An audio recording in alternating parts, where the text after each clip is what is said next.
Try that again. Now it works. Alright. There we go. Okay, cool.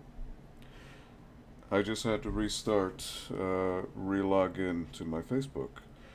So I was under the assumption that with Restream I was streaming to Twitch, Facebook, and YouTube at the same time, but it seems that Facebook was not working. So that kind of sucks, but at least I got it fixed now, so there's that.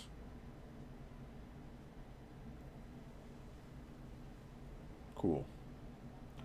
So the purpose of this live stream is to commemorate the impending launch of ALGO, which is my very first ever swap meet that I'll be hosting. So,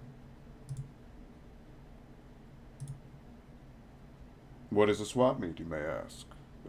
Again, I'm assuming somebody's watching, but I doubt it, because it's me.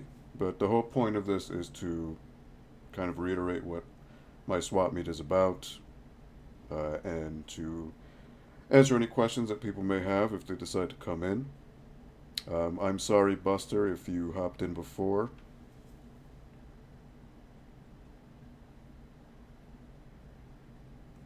Let me see if I'm going to all three here. Is it live on all three? Yep. Actually, all four. Okay, cool. What's up, David? What's up? What's up? I see you in the chat now. I'm sorry. Epic broadcasting voice. I've been told that. Yes, I have been told. Many a times, ever since I started working in Toys R Us, which was my first job, back in 2004, I'd like to say. Unfortunately, radio's dead, so I can no longer pursue that avenue, but thank you. So the whole purpose, let me try to reiterate what this whole thing is. This is my second rodeo. First time around, Facebook streaming was not working.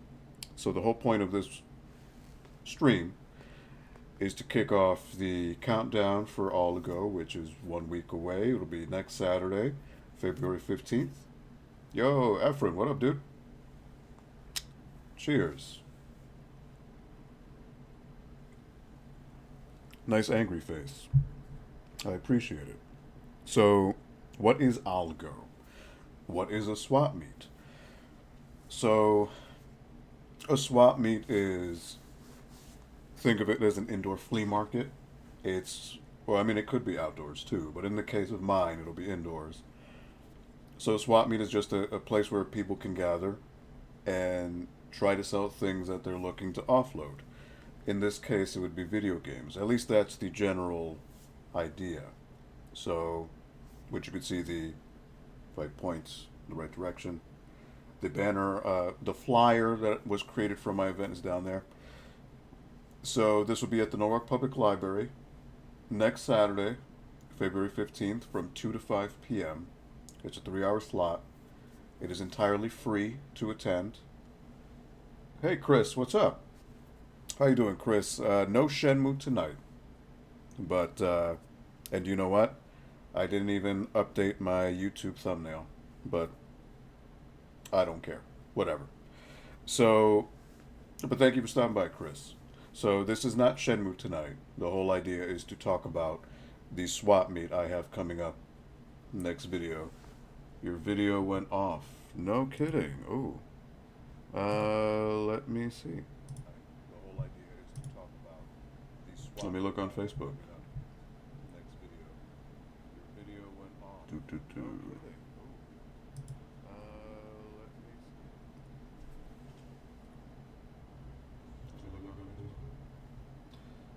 Nope. I just popped it in on. Yeah. It must be Facebook acting up.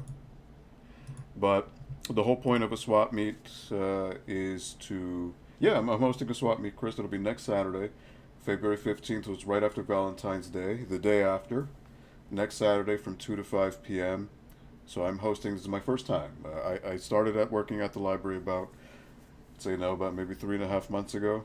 So I'm still fairly new. And when I had started, they had asked me to come up with some ideas for events to one, create more events at the library because that's what they're all about, and two, uh, have it as a way to get people to walk through the door, to get more foot traffic. So obviously, I wanted to stick with what I know, what I'm familiar with, and that's video games. So, Ben, what's up, dude? What is up? Get Tech. What's up, Ben? Um, so my whole thing is I've been to a bunch of swap meets. Luckily, the Connecticut area is aplomb with swap meets, and the reason why it's called ALGO is kind of going into the whole swap meet idea. So a lot of these swap meets, at least from my memory, there may have been others, but the first one I ever attended is one from Retro Games Plus. So they have a swap meet which is called Congo, and that stood for Connecticut Gamers Organization. So they tend to hold a swap meet every, I'd like to say 3 months, 3 to 4 months, and they rotate it between the three stores they have in Connecticut. So um, it started with Congo, and since then, throughout the years, people have created their own events. For example, there's one in Danbury, which was called Dango, and then there's one up in what is it, near Hartford. Trying to remember, Manchester, which is called Carlgo. So the whole idea is that people slap "go" at the end of the name of the event. So which is why this is called ALGO. So um, that's what I'm calling it, ALGO. And there was actually a funny thing where one of the people in the who used to go to Congo mentioned to me that, hey, ALGO sounds like I'll go. And I've kind of run with that ever since with the marketing. So, just an indoor flea market for people to set up shop. I will have a bunch of tables. This will be in the auditorium of the library. So, I have about 31 tables, and each table is about 6 feet. It's your standard convention sized table.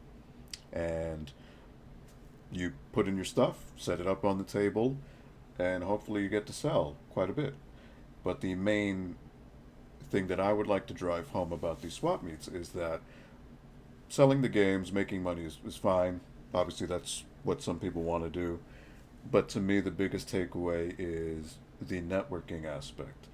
For example, a lot of the people, for example, Benjamin Benoit, I know him from the video game expos and things of that like, and that all falls into the swap meet community. If it wasn't for that, I wouldn't know him, and many other people that I've met throughout the years. So I would like to continue that tradition at Algo, where people can network, meet people who like video games, meet people who have a shared interest, and spark some friendships. Because you never know in life, you never know where these things will lead you. That's the really magical thing about these events. So let me finish my spiel and see what you dudes are saying now that the stream is working fine. So let's see. Efren, what were you saying? Will I be debuting the PS5? No. That is up to Sony. Get Tech, but mainly Ben from Big Benoit 589. Alright, cool. See you at PAX this year? I don't know, dude. I'm not usually one to travel a lot for expos and things of that like. So, I don't know. I would like to this year, because I did start a new job at the very end of last year, I would like to at least give it a year before I feel fully settled in. And then I can go to out and about and maybe to other retro shows. So I don't know, Ben. I would like to. I've never been to PAX, but I can't say for sure. Um, I have been told that there are retro gaming expos in New Jersey and New York. I think there's one called Long Island Retro Gaming Expo that I may attend. And I think there's one in Syracuse, New York. Obviously, Retro World Expo is a given. That's here in Connecticut. That'll be up in September. Yeah, absolutely, Ben. Retro World Expo in September, which I don't know. I forget the date. I think it's like the 23rd or something along that line. But I'll definitely be there. Um, but yeah, so my flyer for the swap meet is at the very bottom right hand side of the screen. So, as cheesy as that looks, that is what it is. So, yeah, it's happening a week from now. And if you, all of you guys who have looked, Efren, Ben, David, Buster from YouTube, I've been whoring it out. I've been spamming videos, posts about the event because this is my first time and I want to try to broaden as wide a net as possible for my event. Try to get as many people hearing about it, hopefully talking about it, and being interested in visiting and attending the event and see how it goes. Is the whole idea is that this is kind of my first rodeo, and the library has put a lot of faith in me to run this as I see fit. So I would like to, one, satisfy that faith and deliver, and hopefully, if it's a success, I would like to continue to do it every so often, so every 3 to 4 months or so. Um, so I'll be there looking for a Wii U, more than likely. Oh, it's funny, Ben. Funny you mention that. So I have a Wii U that I don't play. I haven't. It's been collecting dust for the longest time, and I think I will sell it at ALGO. It's the black. I think it's the 32 gig model, the Mario Kart Wii bundle. I got it many moons ago in Best Buy. Played it like 2 or 3 times. I'm not going to use it anymore, so I might as well try to sell it. So maybe tonight I will try to come up with a price, and maybe we can see. So wait, Ben, you'll be. Oh no, you'll be at Retro World Expo is what you're talking about, not Algo, right? Because I don't know. I mean, that'd be really cool if you guys come to Algo, but I know that's quite a trek for you guys, so I wouldn't expect that of you guys. Chris, I think it looks dope. I love the design. Yeah, so it's really cool. So if in case it doesn't scream out to you, the design looks like an old black box NES game, which the original launch titles of the NES all had like a simple black background for the cover art. So my sister is a graphic designer, and I kind of just sketched on a piece of paper a rough design of what I wanted it to be, and I did want it to mimic the black box NES games, and she was able to take the pictures that I had put forth and swap it all together and make it look like an NES game. So that's really cool. She did awesome in that job. So people have been talking about the design. That's really cool. I like that. I love it. So yeah, while I have everyone here, the few of you, I'm gonna go ahead and start pricing some stuff I'm gonna be selling, and maybe it's an educational thing for people who haven't done swap meets. There are lots of different ways to ascertain a value of an item. You could go about doing it the yard sale way and just slap a price, whatever. Um, or, which is the case in these swap meets. What's up, Foxhound? What's going on, dude? You can do a little bit of research and find what the item is selling for, and then either you sell it at, let's say, the eBay average, or you shave off a couple dollars depending on the condition of the item and try to be competitive. So that's what I will be doing. So I will be right back. I need to go grab a pen real quick, but I shall return shortly. Let me go grab that. I'll be right back.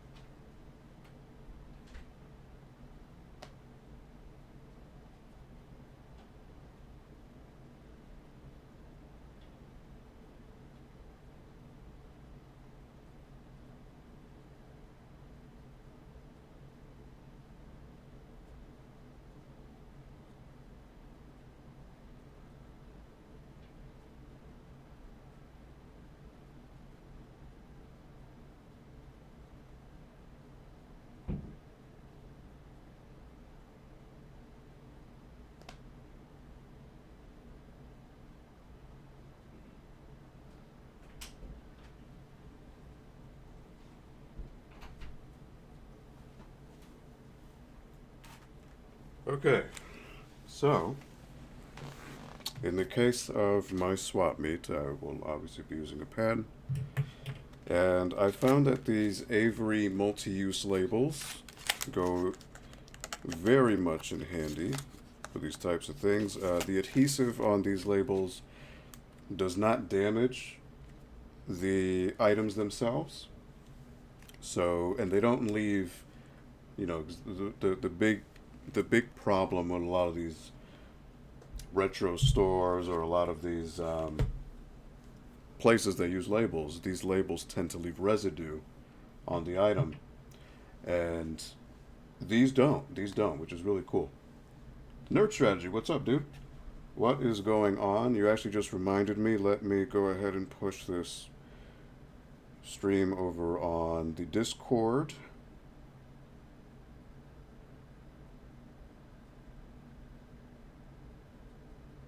And again, yes, I goofed on YouTube. My Shenmue thumbnail's still there. Whatever. It is what it is. I'm not going to cry over it.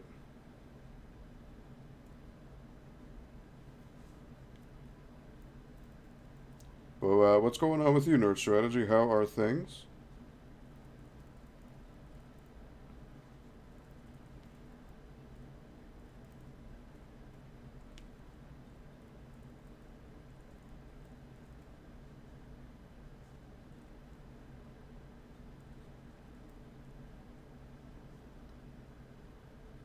So yeah, I'm just since you hopped in, nerd, I'm talking about my swap meet, and I'm actually about to start pricing some of my games. I hope all is well with you. You have a Discord server? No. Again, I'm not really that savvy. So the Discord I'm talking about is this other person on the stream, Nerd Strategy, and Foxhound. They are from a friend of mine who used to do a stream about a year ago, and he created a Discord when he stopped streaming. That's the server I know about, or the one that I'm posting to.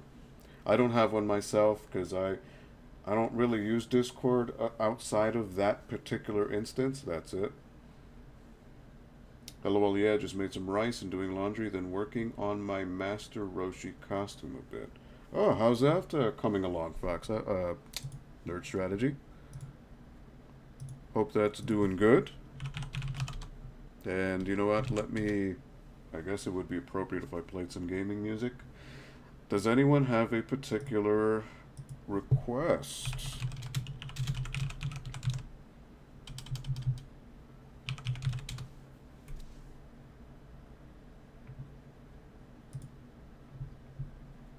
I don't want it to be too loud because I don't want it to get in the way of my voice.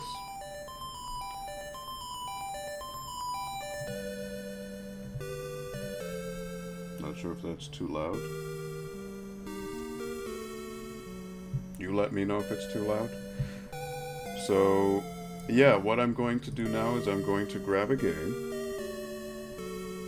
and I am going to use a combination of pricecharting.com and eBay. So what I'm going to do is I'm going to take a game, look it up on eBay to see what the recently sold listings were, and then from there, depending on the condition of the game, I can shave a few dollars or keep it relatively close.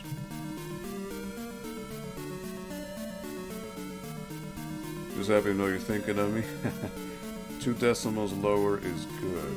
Okay. There we go.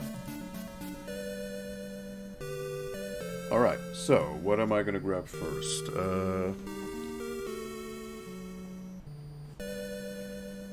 Well, first I'm going to grab 2 things that are not even video games, but they're actually VHS. So these are the old Funimation Dragon Ball Z VHSs. These were, I think, if memory serves me correctly, these are the very first episodes that Funimation did the English dub for when they took over from Ocean. So obviously they form a picture. I had them listed at $4 a piece from a previous swap meet I was at. I don't know if they've gone up, but that's what eBay is for. Captain Guinea Assault VHS. And then I'm going to filter it out by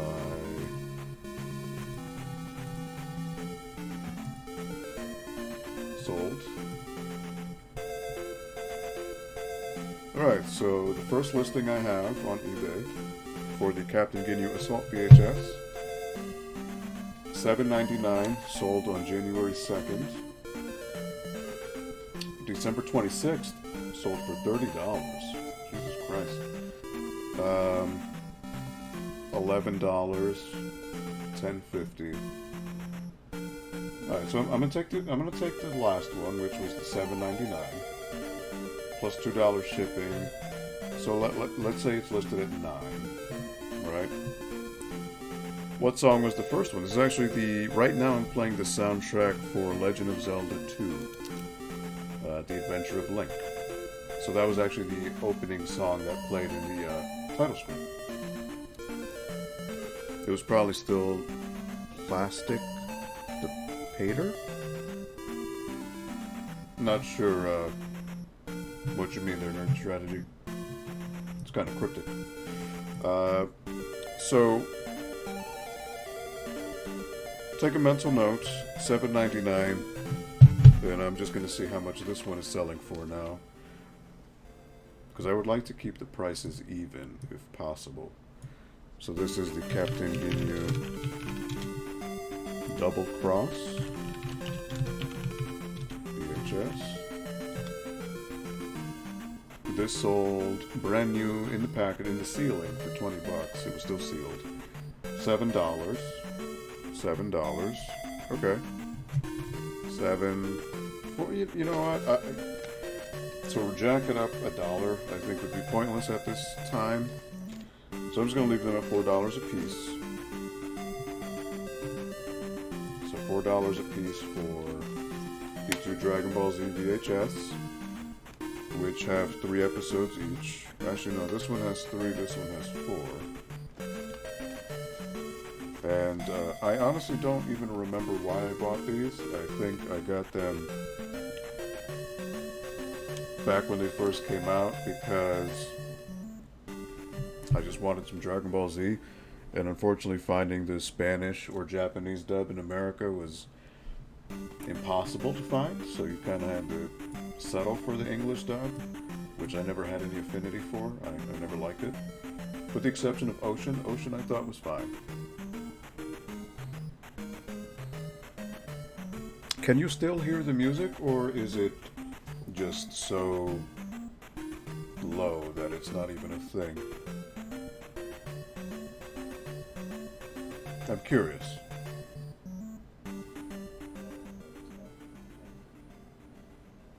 Nope. Oh, you can hear it. Okay. Sorry, LOL. It was probably sealed in plastic. Oh. Oh, okay. I thought you were bouncing because you said later. But, yeah, so I'm going to keep those VHSs at 4 apiece. I think that'll be the best thing.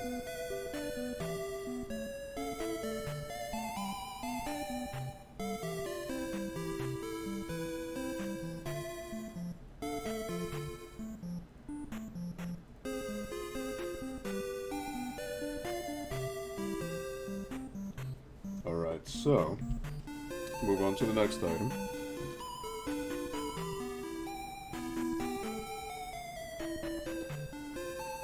So this is something I've had for the longest time, many years.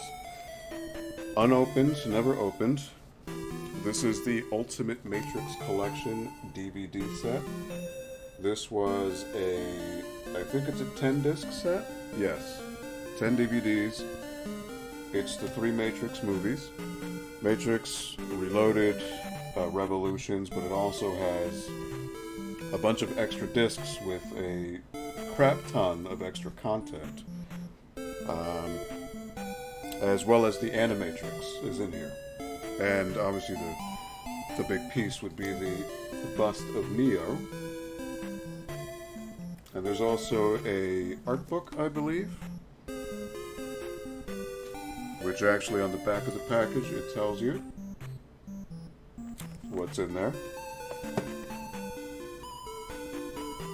Exclusive resin Neo bust and collectible 80-page book with never-before-seen artwork and storyboards. So the reason I have this is I was huge into the Matrix. I mean, I still am. So I bought this on the Matrix website way back when, like 2004, and they had a special deal where if you bought this set, they would also mail you copies of the screenplays, the scripts for each movie, which were signed by the Wachowski brothers. So I definitely jumped in on that. And since I already had the standard version of this, the standard box, I would watch that, and I just kept this unopened for so many years. So at this point now, it's just taking up space in my home.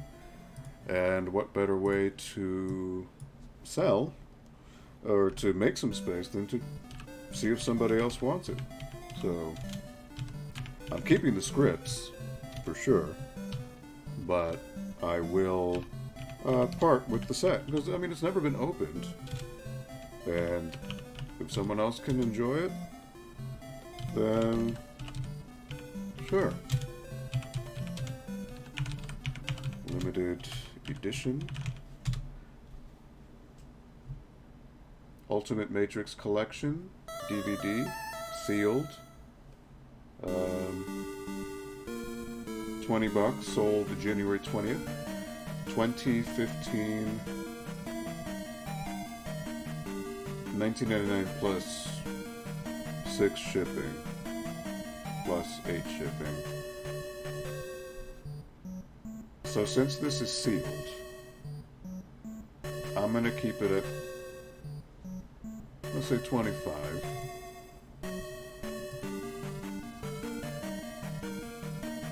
That's cool. I remember all the code screensavers. Yeah, you remember that back in the day, like for Windows XP and Windows 2000? The rain code and everything. Oh yeah, I had those too. I had those screensavers. Everyone did. There were like a million versions of it too. Those are still fun movies to watch. Absolutely, they are. They are.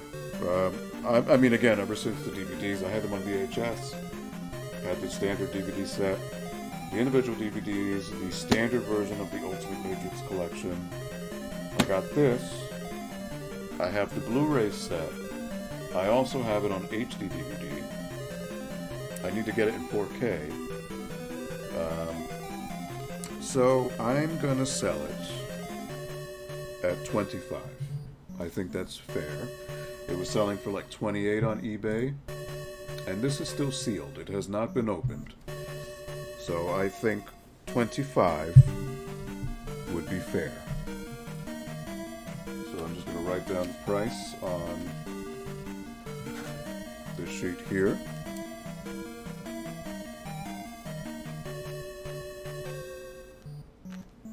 $25.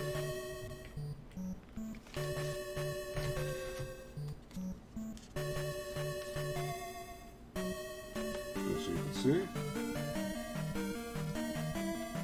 you might sell those really quick, especially with Matrix 4 coming. Yeah, I mean this was not the intention, but I'm just trying to offload a lot of stuff that I've just had in storage boxes and just hanging out at the house that I don't need anymore. As much as I would love to hoard everything, it's just impractical at this point to do so.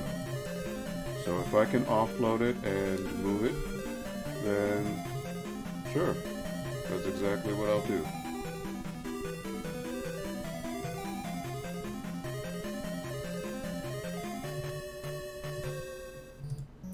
let's see. So that'll be 25 for that.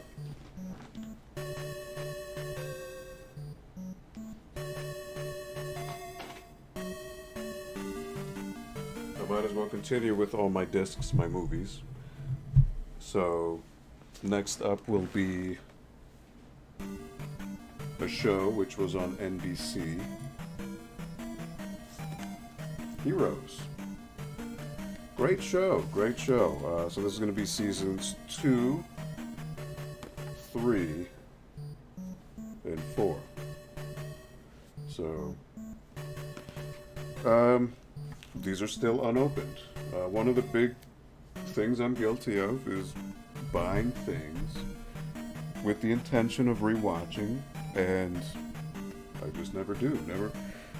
Circumstances happen, and I don't get around to rewatching. So I've had these just sitting in my box. Wonderful show, really great for its time, but I think since I've had them sealed up for so long, if I haven't seen them again, I'm not going to see them. I'm just going to be realistic about it. I get that. I got rid of lots of stuff recently. Oh yeah, what'd you get rid of, nerd? What type of stuff did you get rid of? Like just games or just things in general? So let's see here. Heroes Season 2 Blu-ray.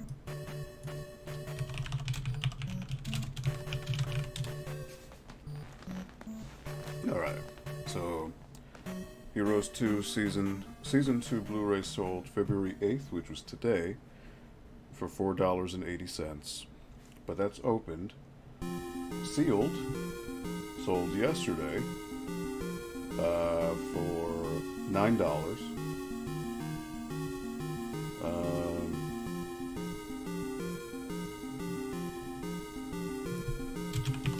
See, sealed.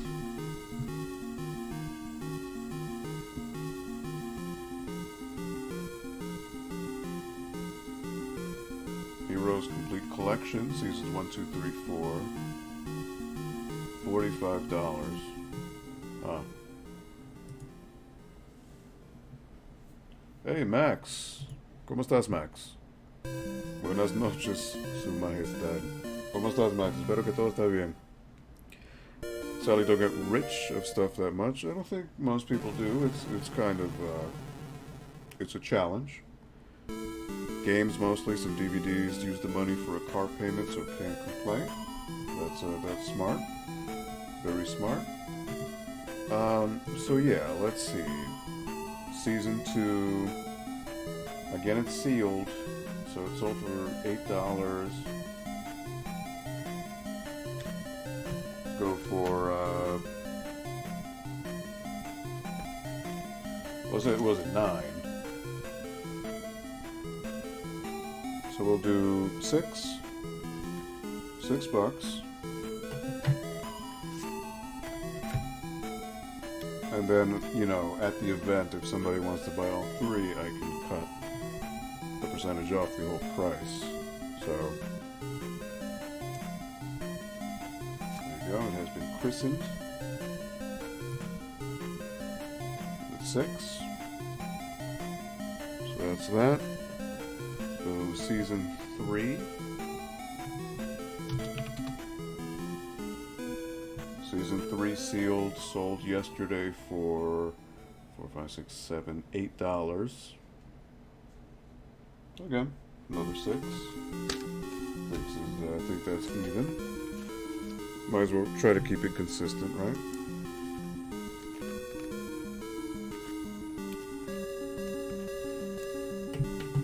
So 6.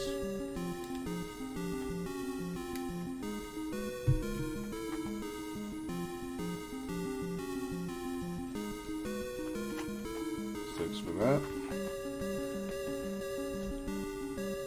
And you know what? I was going to live stream on Instagram as well.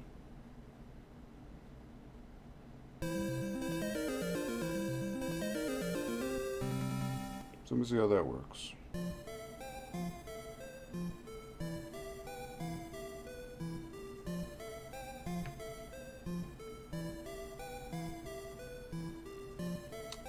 use to prop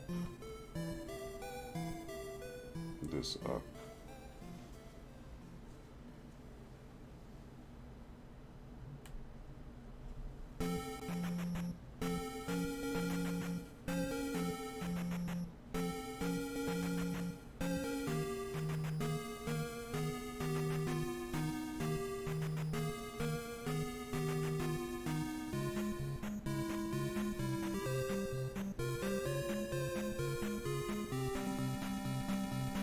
Oh, we'll see. We'll see how that goes.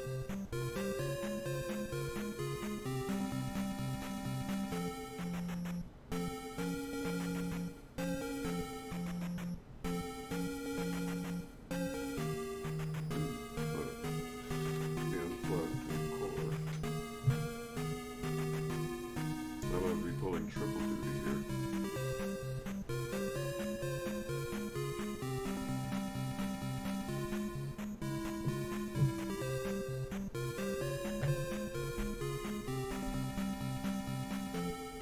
Alright.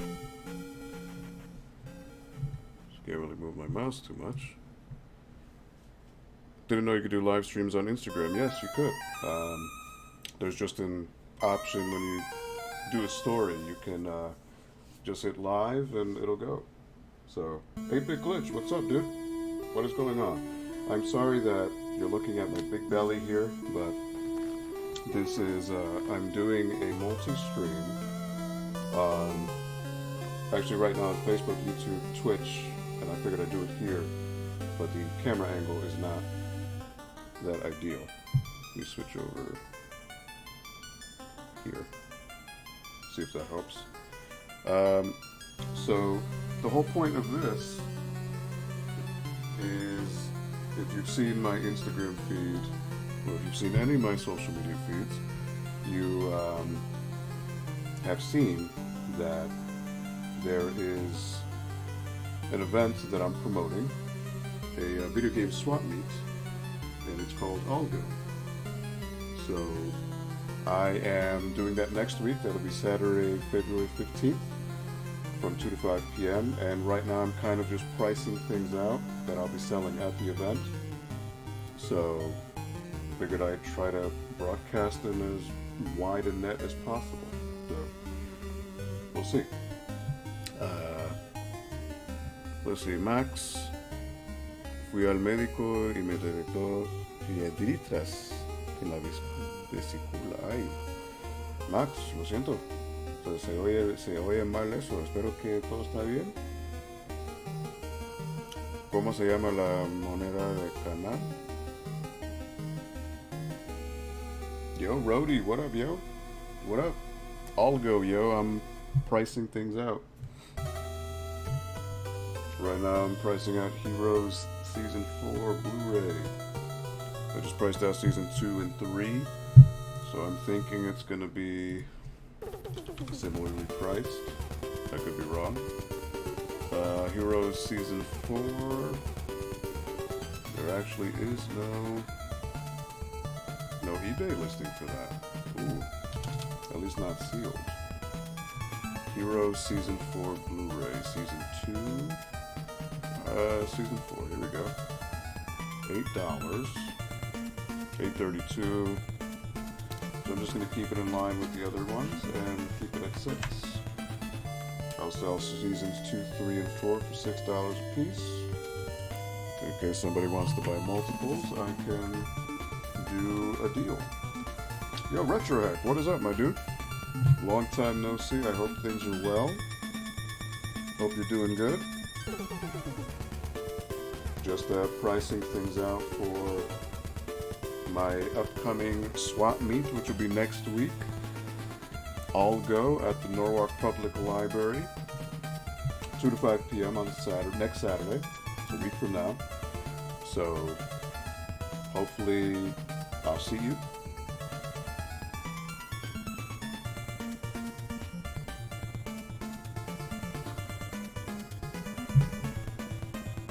But yeah, I'm just pricing things out, things that I'll be selling at the event.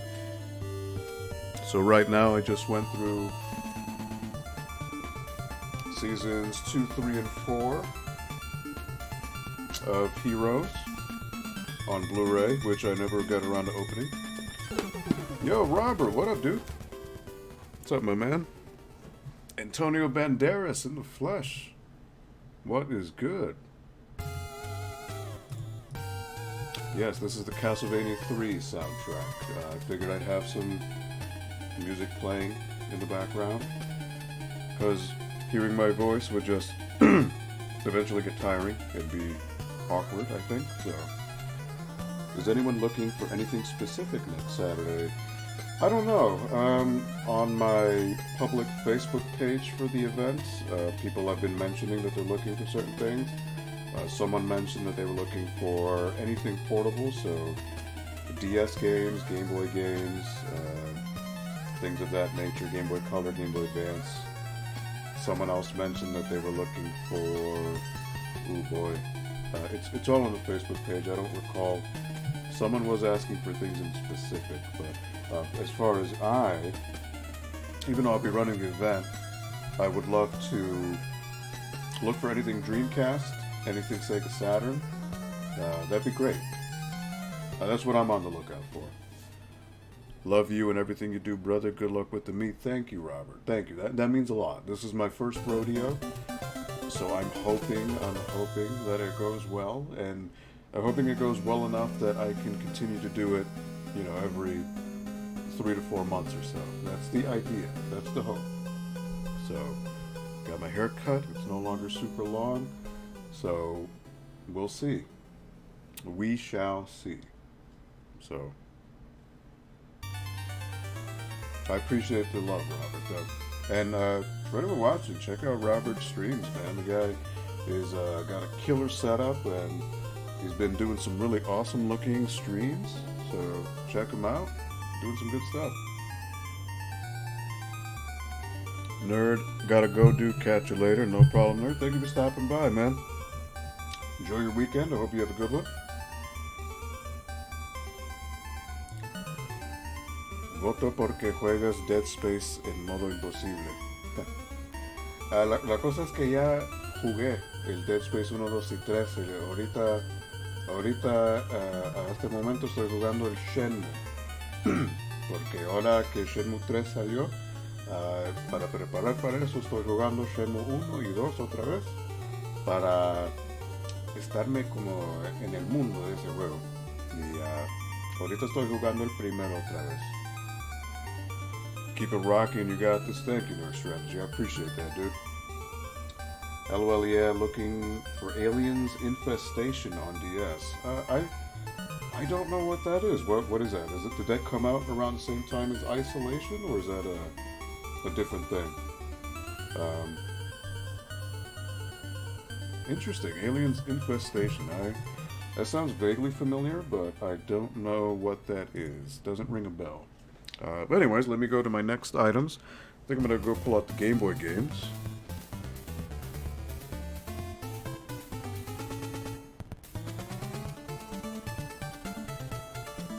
You know what? I have more movies. Sorry. Sometimes you forget what you're selling. So, right now, I'm going to check the prices for another sealed Blu-ray. You're going to notice that this is a kind of a trend. So this is V.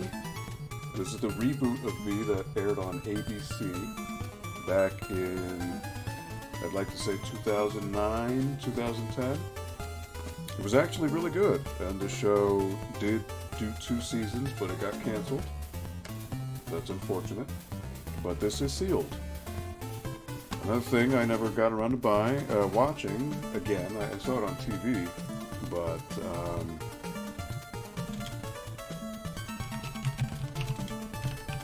really good show. It actually was really good, but yeah, it was canceled before its time. So V. I'm seeing the UK import. Oh wait, complete season 1 Blu-ray, $8.50. So I'll continue the trend, selling at $6 because this is sealed. That other one wasn't. $8.50. So you know what? Let's say $8 because it is sealed. It's a side-scrolling Metroidvania, I think 2011. Okay. When did it come out? V? The reboot came out 2009, 2010.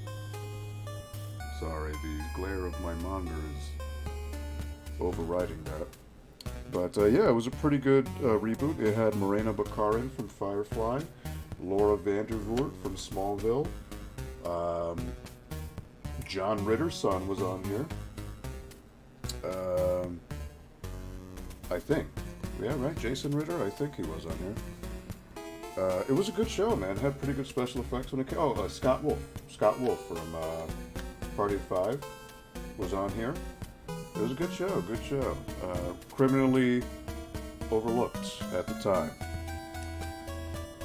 Aldo, do you ship? We cannot make it up there for the meet, but love the stuff you're previewing. I think I missed Saturn stuff. I hope not.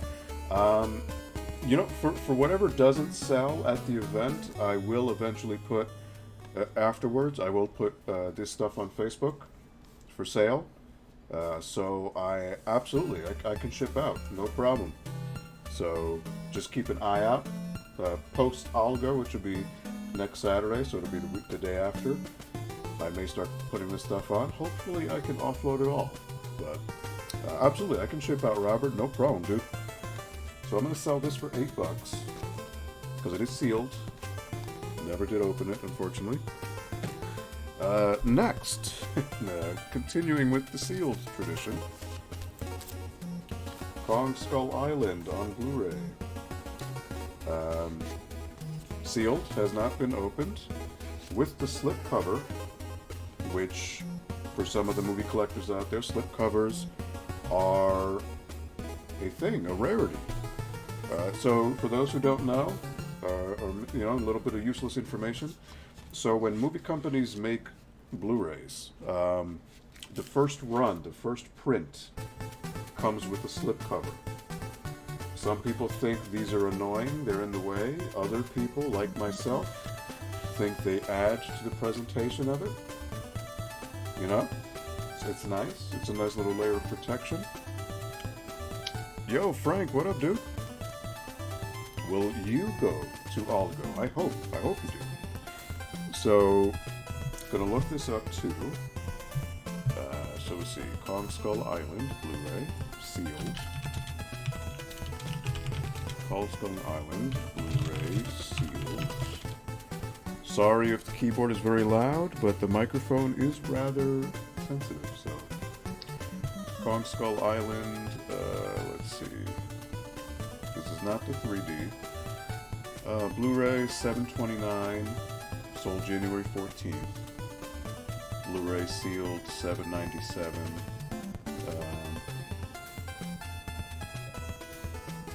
Factory sealed slipcover, which is the one I have. Sold January 5th for $9.95. Alright, so I don't want to keep it at 9. That's a little odd number. So we'll say 9. Now, again, I always like to take condition into account. So this one, when Amazon sent it to me, it does have some slight white marks on the Kong lettering. There's a little white mark up here. So I'm gonna dock some dollars for that. So let's say eBay had it for $9.95. I would sell this sealed. Not well, it was 10, right? We'll round it up to 10 would be the eBay price. So I'll sell it for 8. And again, the prices are not law. The thing about these swap meets is everything is up for negotiation. Everything is up for haggling. So this is just a baseline. Baseline, that's all.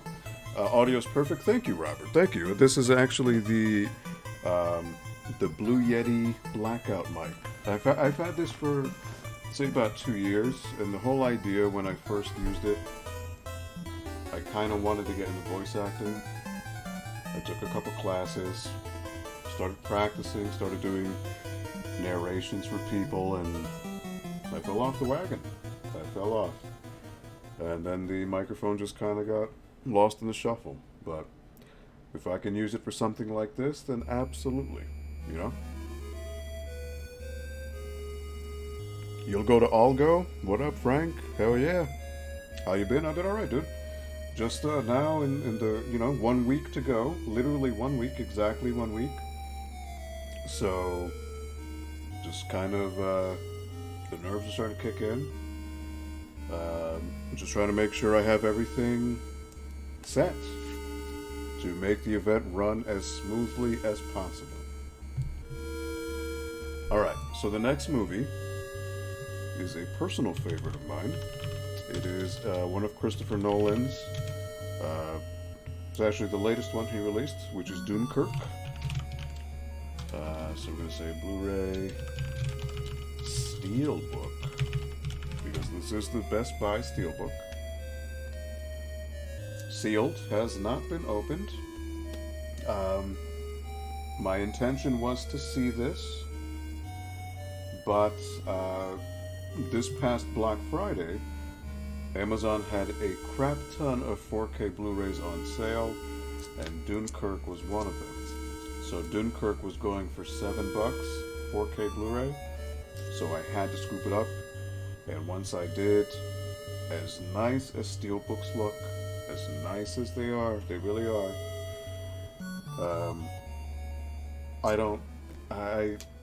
I can't have things piling up at the house, so I do need to part with it. And if it can go to a better home, if it can go to someone who will appreciate it, then that is great. So, Dunkirk, Steelbook, Best Buy, not sealed, sold for $10, February 6th. Let's see, Steelbook, sealed. Let's see if that has any listings here. Yeah, sealed. Sold January 23rd for $14.95. Alright, so $14.95. That's 15. This has not been opened. No significant marks on it. $4.15.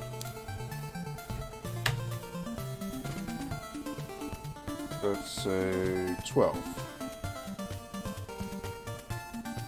I think 12 would be a fair price.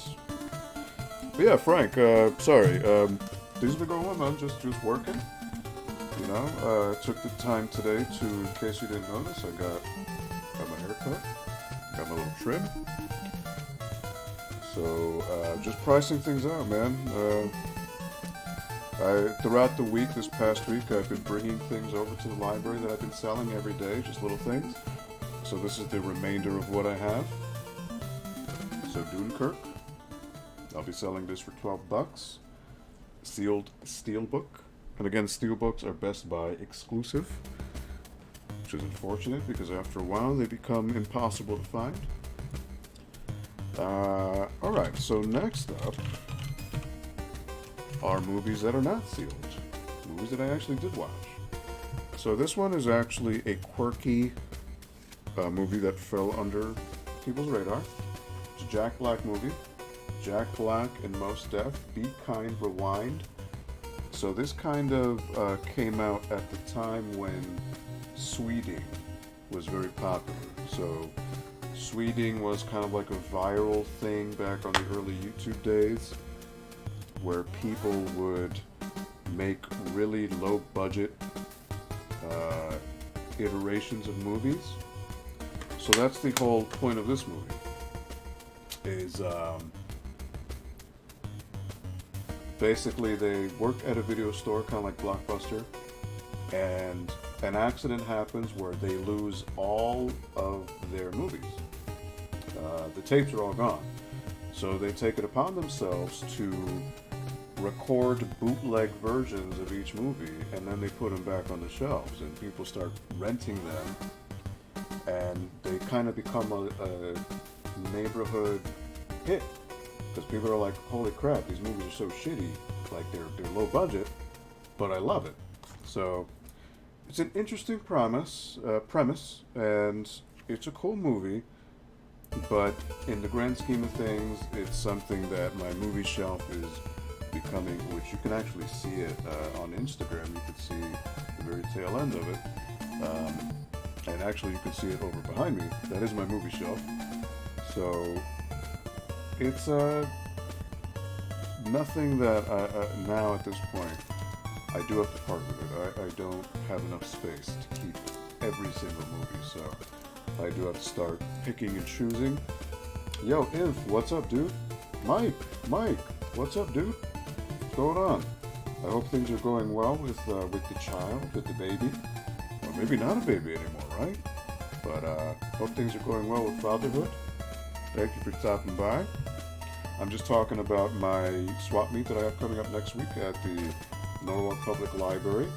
ALGO, that'll be happening on Saturday, February 15th from 2 to 5 p.m.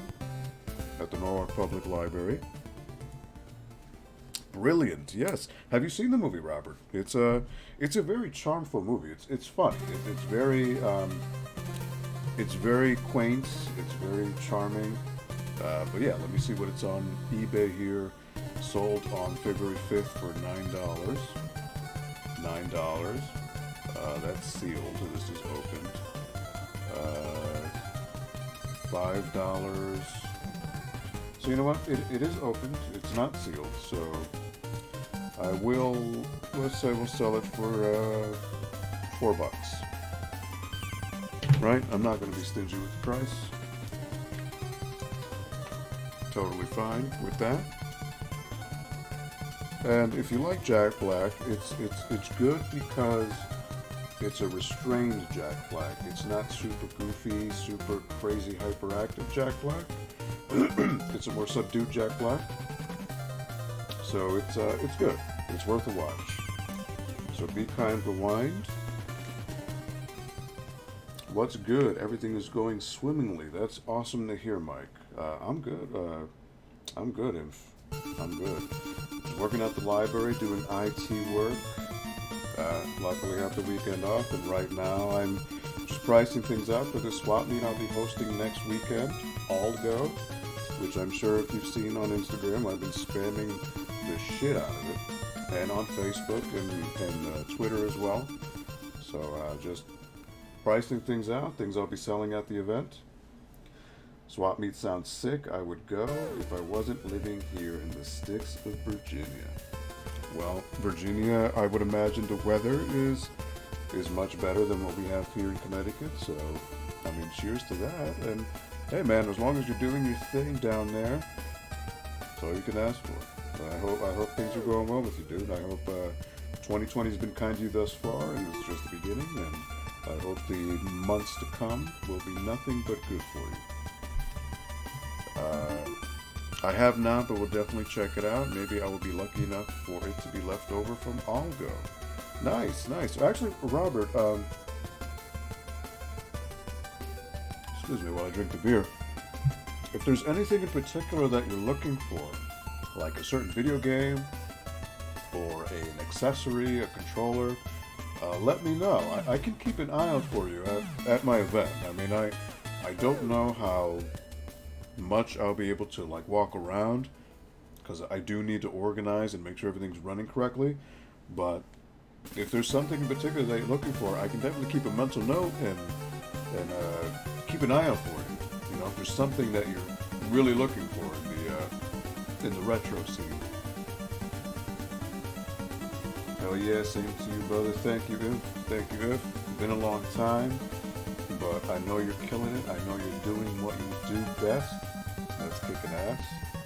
Taking some good brews. I would imagine you're still having the Black and Milds, but I hope things are going well, dude. I'm glad to hear you doing your thing, man. Albert Odyssey for Saturn. I've been after that for a minute. Okay. I will definitely make a note of that for sure. Okay. Albert Odyssey. Wow. We'll gladly pay a finder's fee. Well, that's very kind of you, Robert. Man, Albert Odyssey. That's a throwback. You know what? I'm just curious to see what. That's a game that's a little higher up in price these days, right? I'm pretty sure. Albert Odyssey. Let's see. for the Saturn. Oh yeah. Ooh. All right. So Saturn ballpark is just the disc itself these days. Tends to float at around $100. If you want it complete in the box, it's about 200, 215. Brand new is about $540. Wow. Okay. I don't know if someone will have that, but I can certainly keep an eye out for you, Robert. Does it matter to you if it's loose or if it's in the box? John, oh my God. All the Get Tech guys are coming in. What up, John? What's up, man? So, actually, Ben was here a little earlier.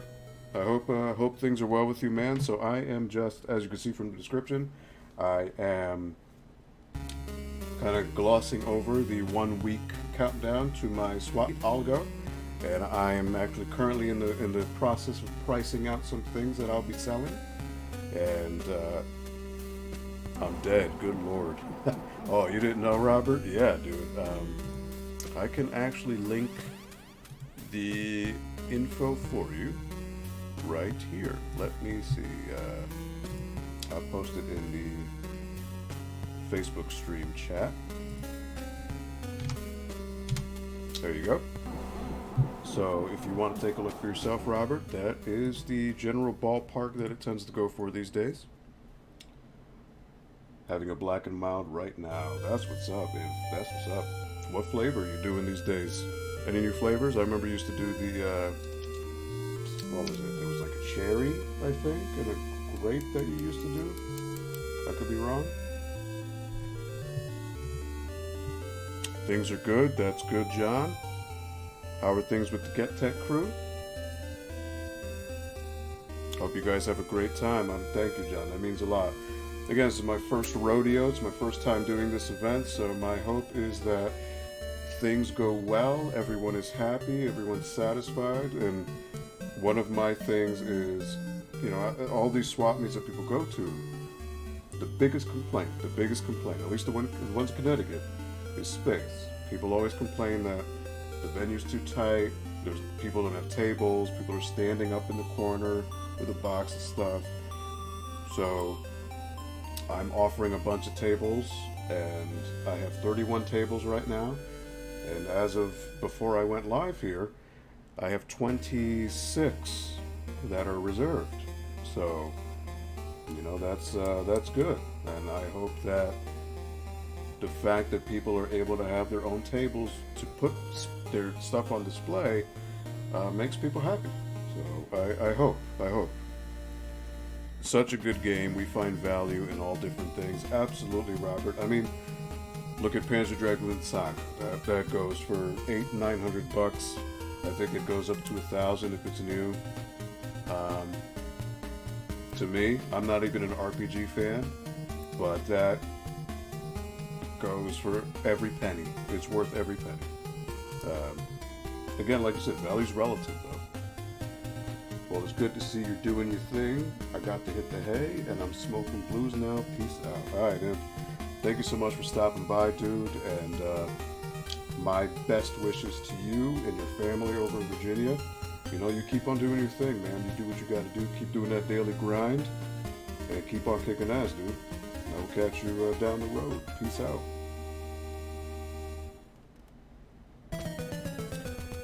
Although I feel like you have already done this 100 times, you will definitely be successful. I haven't, actually. I've attended quite a few swap meets. I've been to a couple expos, but this is my first rodeo. This is the one where it's all me. So it's the first time. So I appreciate the faith. Thank you. I feel that positive energy. Thank you, Robert. I really do. Especially coming from such a handsome man such as yourself. You know, my hope is that everyone has fun. Everyone is able to at least make a little bit of money and make friends. That's the most important part that I'm trying to drill home, is that everyone make networks and make some new friends. I think that's the biggest takeaway from these events, as kind of the unsung hero, you know, because by me going to these events for the past, I don't know, 4 or 5 years, I've been able to network with so many people. And it's really been it's been a blessing in a lot of ways.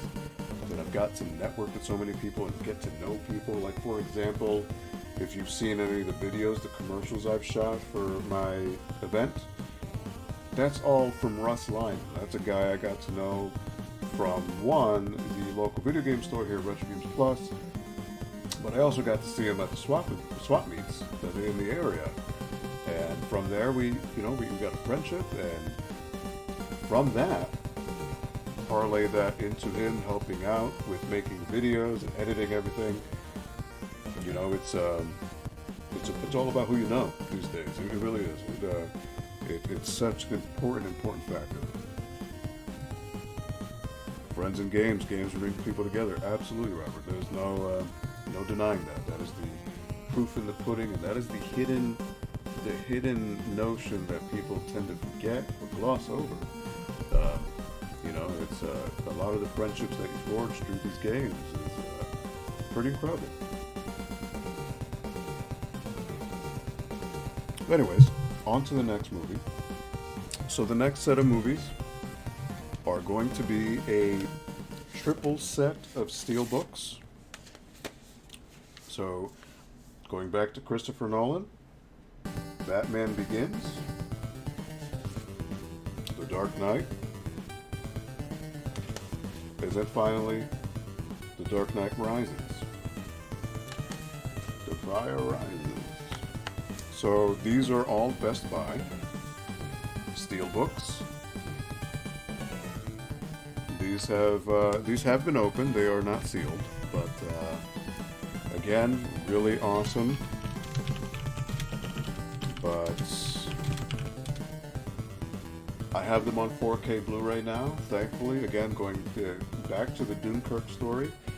Back in Black Friday, Amazon had a big sale on 4K Blu-rays, and the Chris Nolan Batman trilogy was going for, I think, $750 each movie on 4K. So, I mean, I couldn't say no. So at this point, holding on to the steelbook would just be because they look pretty, which they do, but realistically, I have the 4K, so I don't need them anymore. So I'm going to try to sell them and see if somebody would like them. So Batman Begins steelbook. Let's see. Steelbook $6.99, $14. Right, so 14. So 14 at that, 14 was sold February 6th, which was 2 days ago. So I will sell it at, let's say 10. $10 for a steelbook, which is no longer in print. Again, this is just a ballpark figure, not necessarily a solid price. That can always be negotiated, but $10 for the steelbook with Batman Begins. Again, the disc is in here, as well as the digital code, which that has long since expired, but I'm sure there's a way to redeem it somewhere. I don't really mess with digital copies. Not really my thing. Let's see here. So next will be The Dark Knight.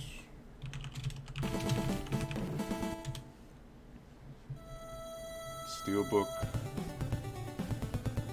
Let's see. Dark Knight.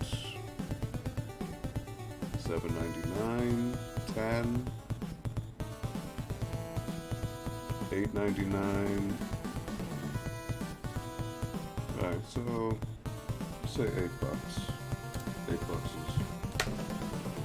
sounds good enough to me.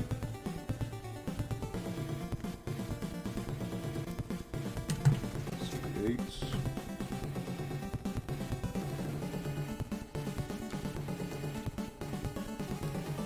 Again, that's not law.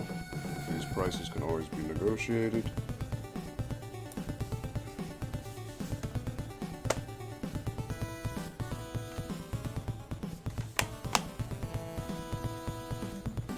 I don't need to state how great these movies are.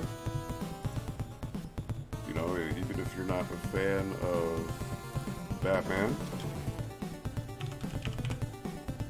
the movies are worth it for the cinematography alone. They're amazing looking movies, and especially those IMAX scenes are quite the eye-opener. Dark Knight Rises, Steelbook, sold February 7th, which was yesterday, for $16.25. Another one sold for $12.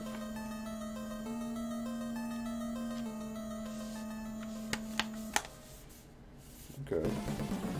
So let's say 12, 16. Sell it for 10.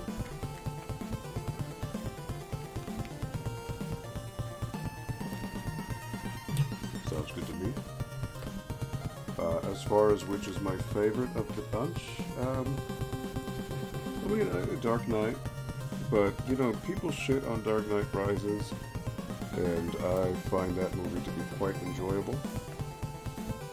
Just purely from a cinematography standpoint, it's just an amazing looking movie.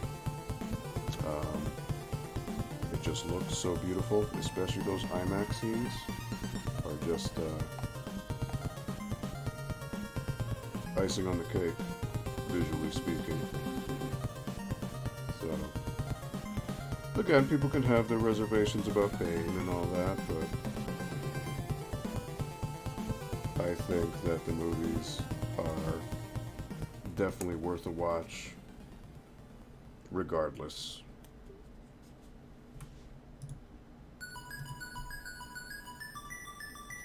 Alright, so Dark Knight Rises, there's that. So I think I'm done with the movies. On to the games.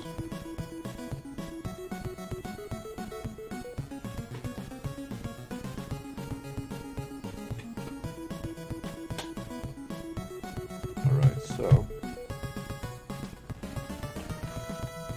I'm going to start with the Sega Genesis cart. This is Wonder Boy in Monsterland. So this was given to me at a swap meet a couple years ago. Great game, but I don't see myself hanging on to it. Really cool game, don't get me wrong. It was really awesome. So many great TMT chiptunes. Yeah, this is actually a YouTube playlist. I'm just letting it go right now. This is Wee Guy's 8-bit stereo. So you can't hear it because it's so low.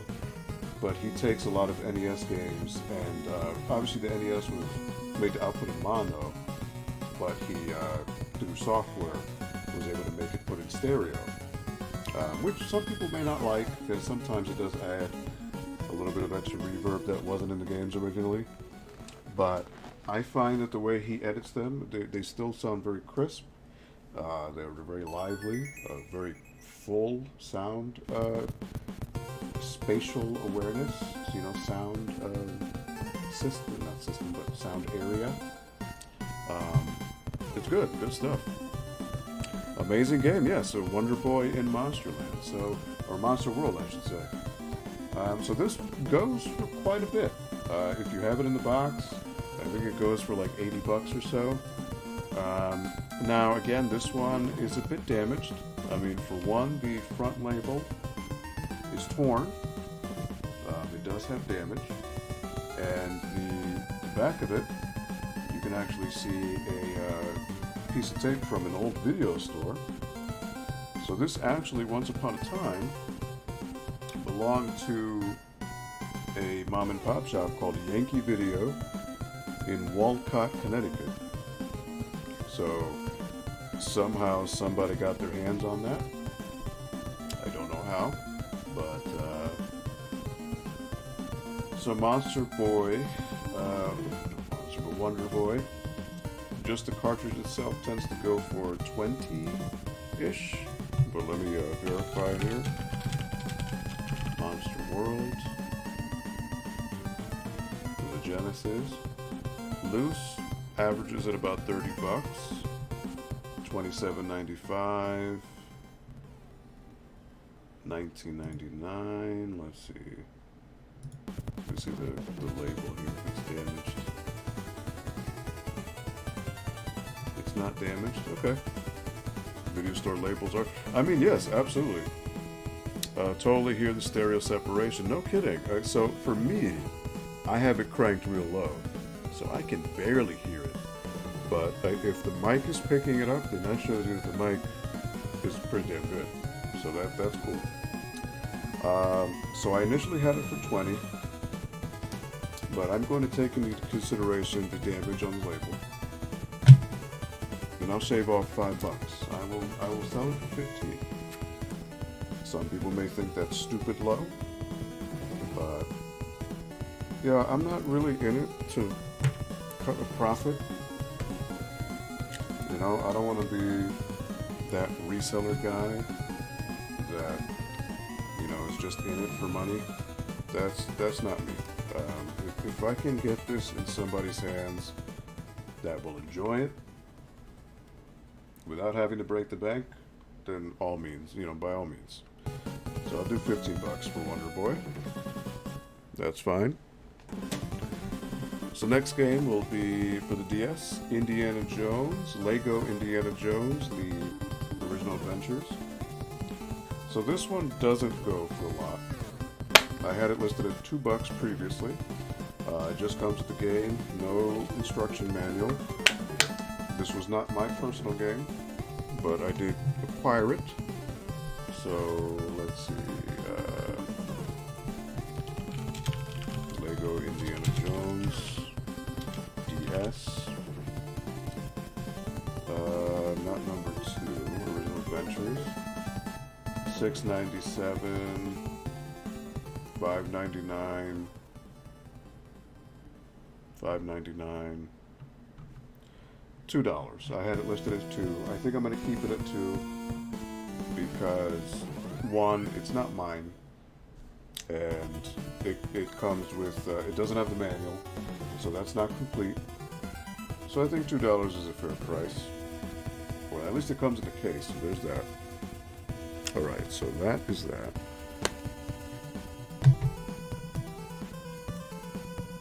There's just something about those 8-bit soundtracks, isn't it, Robert? Like, it's just, it's so nostalgic. It was very cool. Let me see what else this guy's got. He has the Ninja Gaiden soundtrack. Let me pop that on. That's always very cool to hear. So, let me move on. Let me move on to the Game Boy games.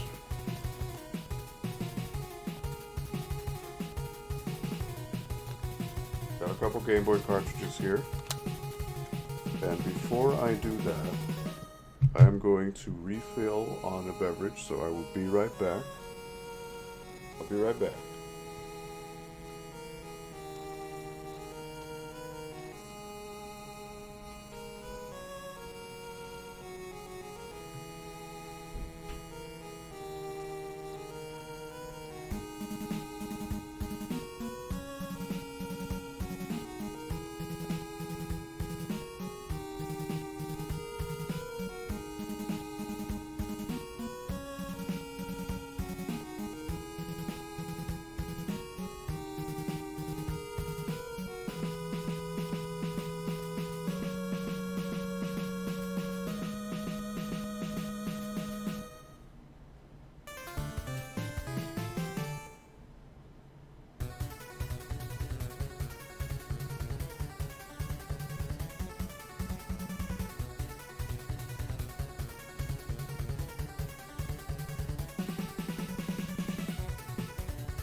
they can replace those 8-bit tracks. You're right, Robert.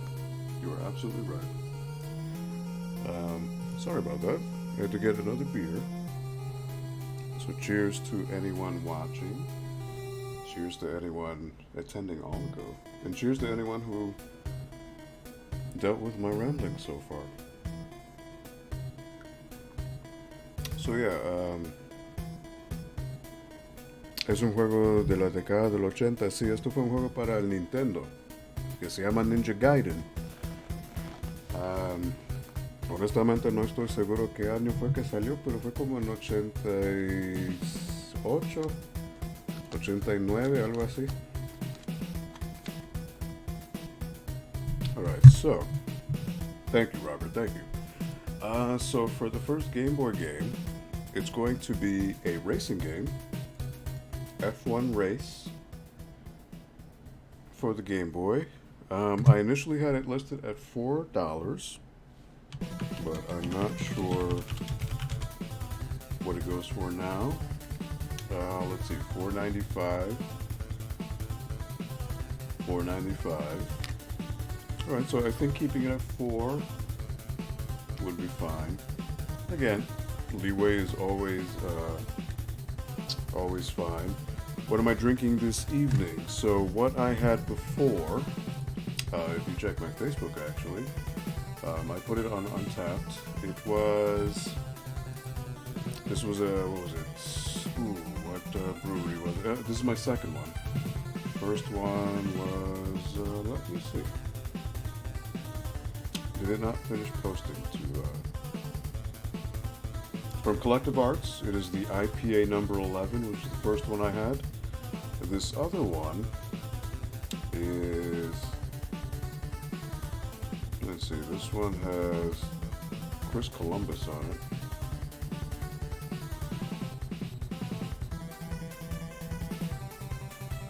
Let's see,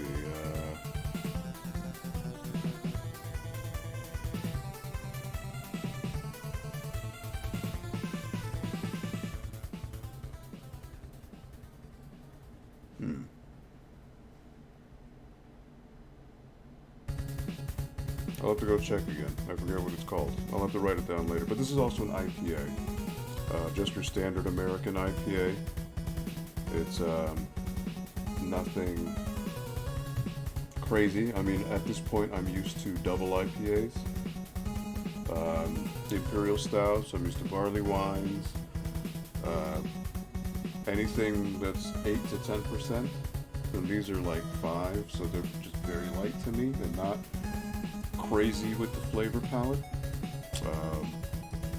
but anything from Firestone Walker in California,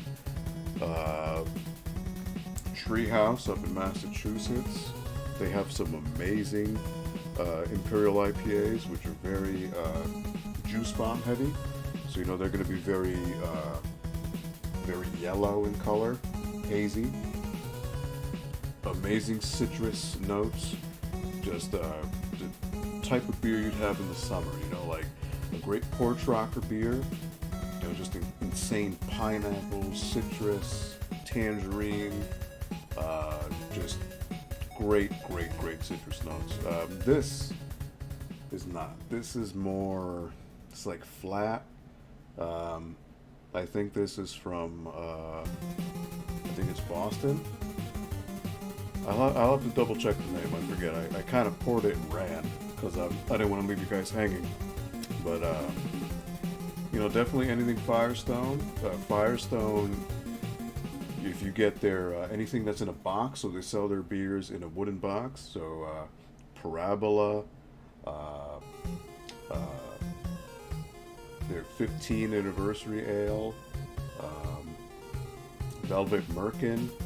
Just amazing brews, but those are heavy. Those are, you know, 10 and a half, 12, 15% beers. So they're meant to be sips. You know, you sip them. They're not meant to be like this where you can, you know, gulp them down.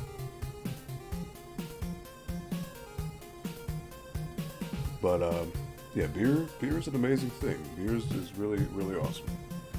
So I'm gonna keep F1 Race at $4. That's fine. aquí, esa foto atrás de mí. Este aquí es, well, this is Instagram, pero hay uno de Dragon Ball Z, uno de Dragon Ball Super, y el que tengo atrás ahí es Overwatch.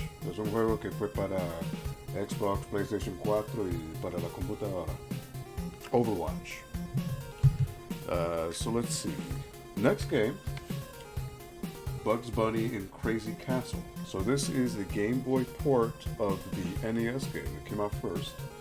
So funny story with this game, in case you're not aware. So in Japan, this game was not Bugs Bunny, but it was actually Roger Rabbit, which was meant to tie in with the movie. But for whatever reason, when it came out in the States, they decided to nix the Roger Rabbit and just replace everything with Bugs Bunny and Looney Tunes characters. So this is I guess you can call it a simplified version of the NES game.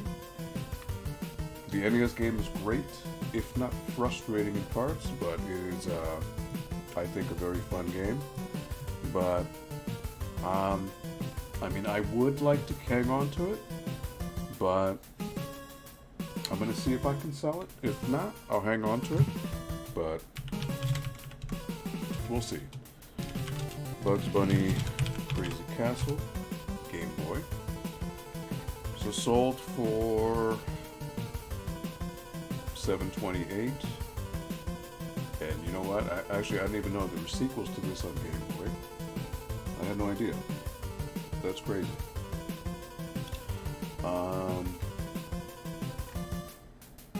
So let's see, $6.82, $7.28. I have it for $5 here.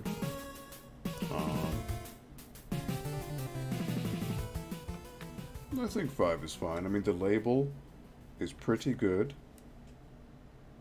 The cart is actually in good shape. It's not damaged or anything like that. It's pretty. Yo, Fish, what up, dude? What up, Fish? What's going on, man? I hope you got that soldering thing figured out. But yeah, I think $5 would be fine for that. So I'm gonna keep it at that. Next game will be Play Action Football for the Game Boy. I had it listed at $2 before. Play Action Football. Yo, what up? What up, Fish? What up? Sold for $3.99. Also sold for $1.95, $4.95, $6.84. So I mean, let's take the most recent one, which is $3.99. $4.95. You know what? These were not sold. These are not sold listings. So let me filter the sold. I'm at a bar. It's super hard to hear you. Oh shit, you're at O'Neill's? What up, dude? Don't get too twisted now. Well, you shouldn't be listening to me at a bar, but I hope you're having fun. And I will see you at ALGO. Thank you for coming to ALGO. I appreciate that. If you have something to sell, dude, if you want me to set up a table for you, let me know.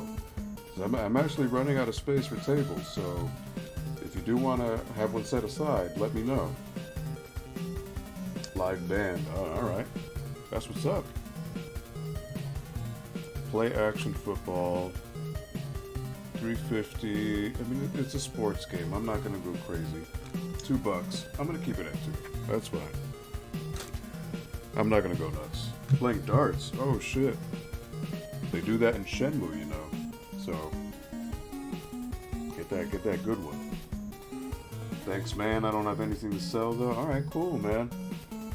I mean, I wish I knew you were coming, because I would have loved to have some live music at the show, but if you have any CDs or anything that you want to pass out to people, I'm all for it. You know, you're more than welcome to. I would if I did have something to sell. I appreciate it. Cool. Hey, man, always looking out, dude. I'm always trying to look out. But if there's anything you want to pass out, CDs, if you want to sell some CDs or take selfies, whatever, man. I'm all for it. I'm game. I want to buy. Don't we all? Don't we all? Alright, so next game, Dr. Mario. Game Boy. Dr. Mario, which, Fish, you may know, is Chris Crone's favorite game. Owner of Retro Games Plus. Shout out to Chris. So I had this listed as 5. Thanks, man. That's super cool. Thanks all. Anyways, I'll talk to you later. Have a good night. But let's chill soon. Absolutely. We will chill next week at ALGO, man. So have a good night. Enjoy the darts. Get home safe, alright? Peace out, Fish. Thank you for stopping by, dude. So yeah, Dr. Mario for Game Boy. Let's see, Dr. Mario. So that's going for $7, $10. I have it for 5. I think 5 is fair, more than fair for Dr. Mario. And let's see.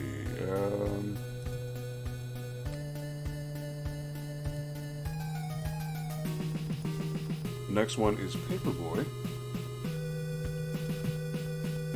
See, Paperboy. And I wonder what'll happen if I turn this around.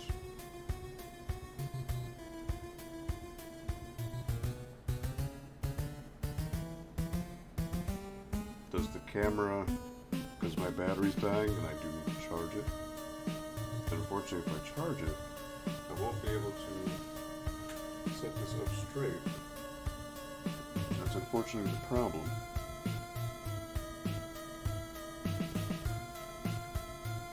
At least I don't think I'll be able to. Yeah, that's not gonna work. Alright. So I think the Instagram may have to come to an end. Unless I set it this way. I could do that. I'll just tilt my head. I suppose I could do that. Let's see how that works.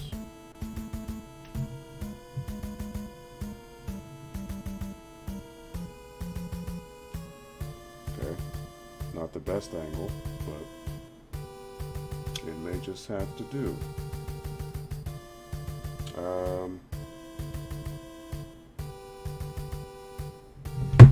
Whoops. See, that's what I'm trying to avoid.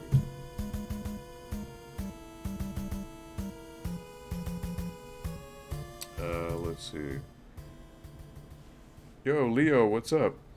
More than fair, Dr. Mario is legendary. I got my mom into games along with Tetris. Camera looks great. So the camera is actually, this is something I bought for a friend of mine, Paul's, which was, this is the Logitech HD, oh man, what is this one? I forget the model number. But it's a 720p camera.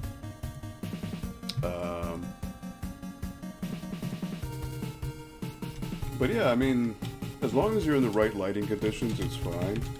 It's nothing crazy.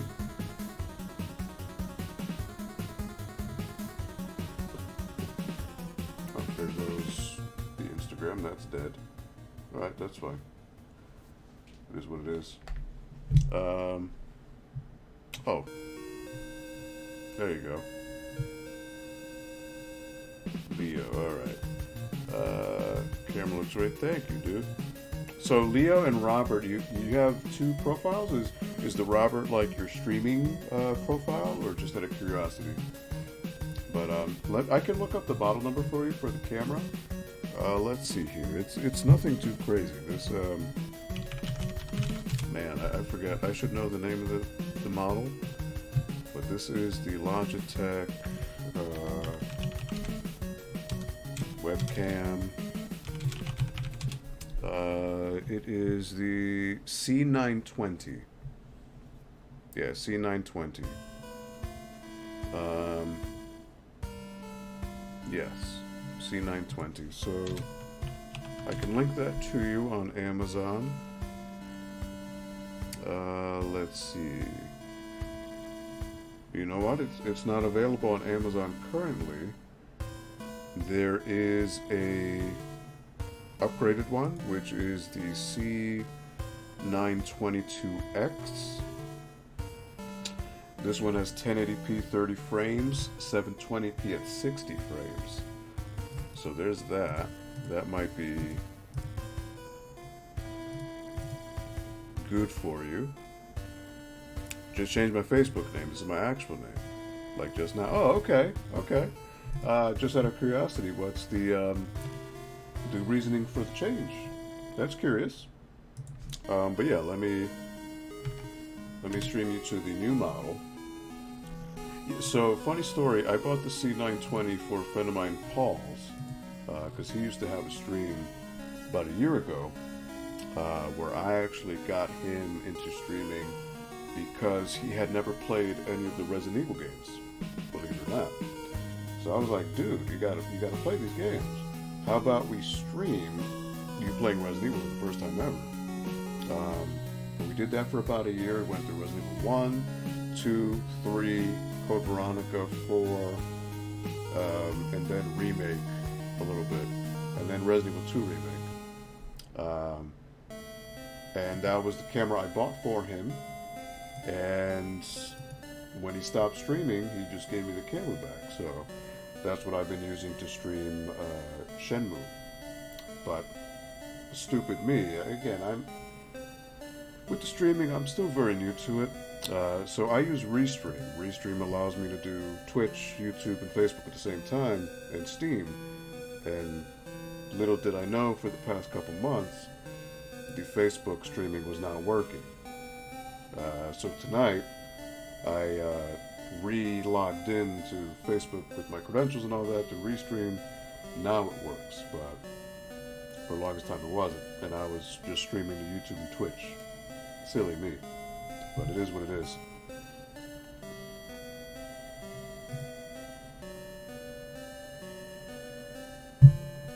Let's see, let's change up from 8 bits.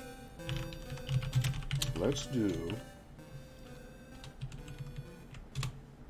personal favorite of mine. Let's see. See if you can figure this one out. Very fond memories here. Long time coming, grew up with this name just like Leo. It was my grandfather's name, it's my actual name. That's awesome. You know, funny story, Leo's my father's name, so that's funny how that works. Leo's a cool name, dude. Can't go wrong with that. I would always call you Robert, but I suppose I should reintroduce myself and say, nice to meet you, Leo. And thank you for staying on as long as you have. I figured this shit would be boring, but I appreciate you hanging on and just shooting the shit, shooting the breeze, man. Appreciate it. People keep using Restream. It is an amazing tool to reach everyone. It really is. I mean, again, I'm not in it for the streaming fame. Obviously, I know that, you know, once you get big in a certain platform, like let's say Twitch, you kind of can't use Restream anymore, because if you become an affiliate, you can't do that. Or was it not affiliate? You become a partner. You can't multi-stream anymore, you know? So I'm not in it for the views. I'm just in it because I'm using a PC and streaming is that easy. So it's no sweat off my back. So yeah, you know, that's why I use it. So let's see, Paperboy for Game Boy. So I have it listed as $4.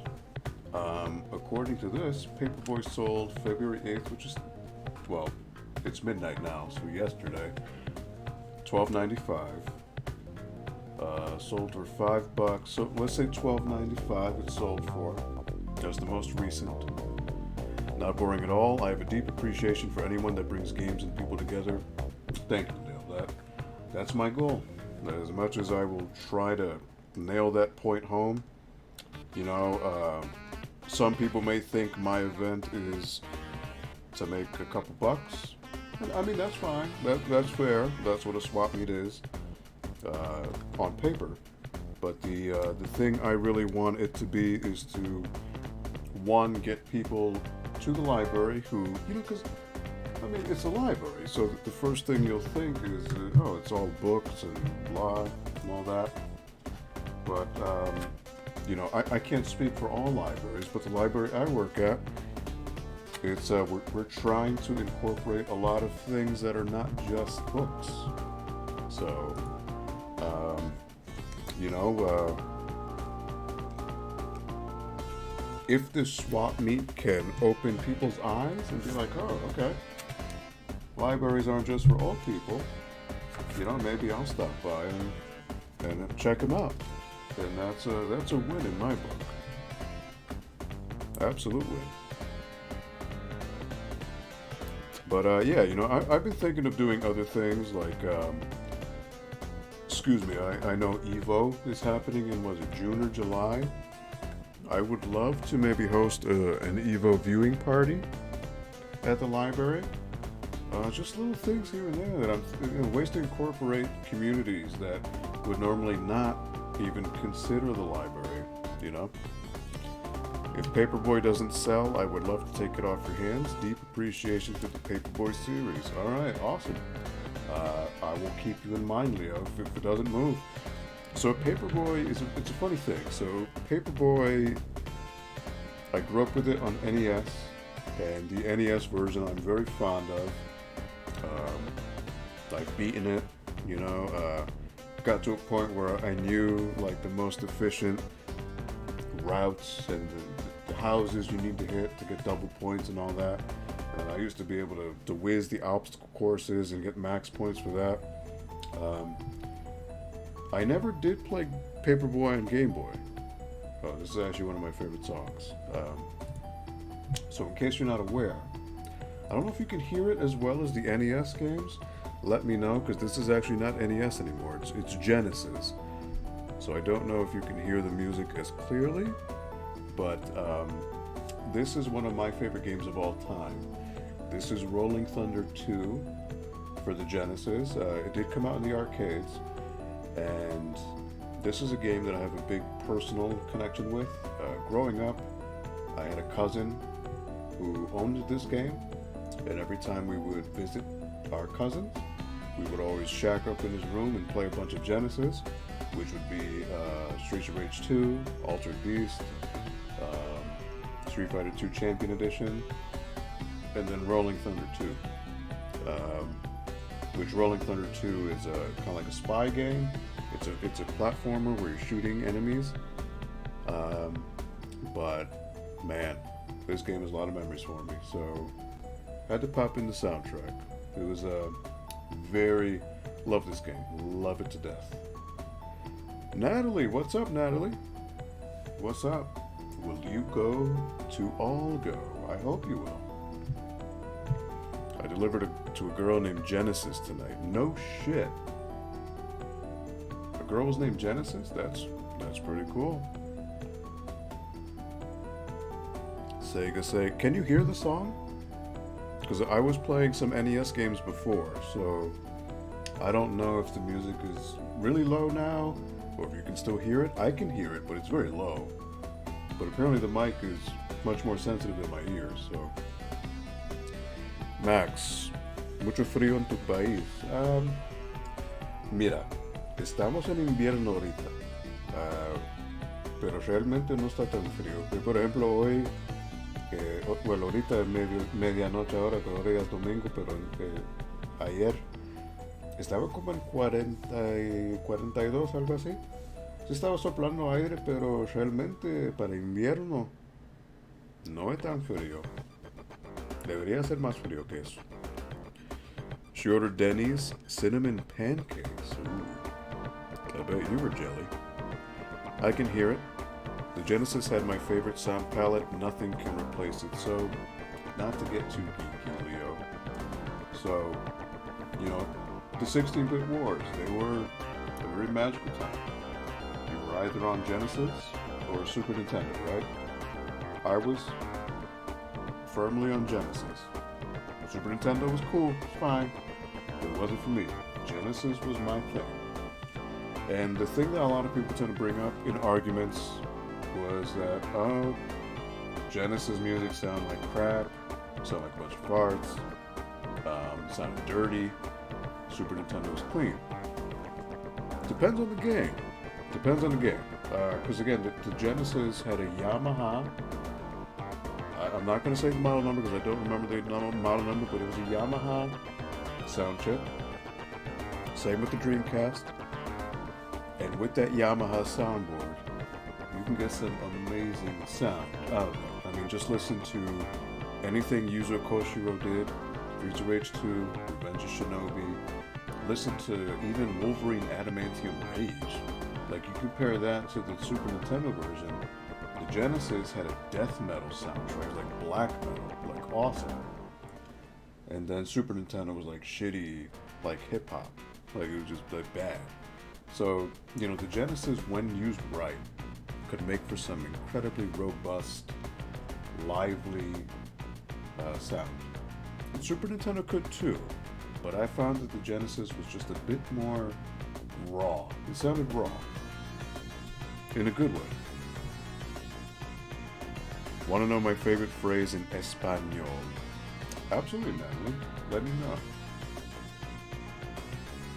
Aquí había un calor y humedad terrible. O sea, ¿en cuánto está el tiempo por ahí, Max? En Argentina. ¿En qué? ¿Cómo está el tiempo por ahí? ¿Por dónde tú oí? Por el hoyo del culo. Wow. Leave it to Natalie to class things up. Cheers to you, Natalie. Alright, let me grab some more games.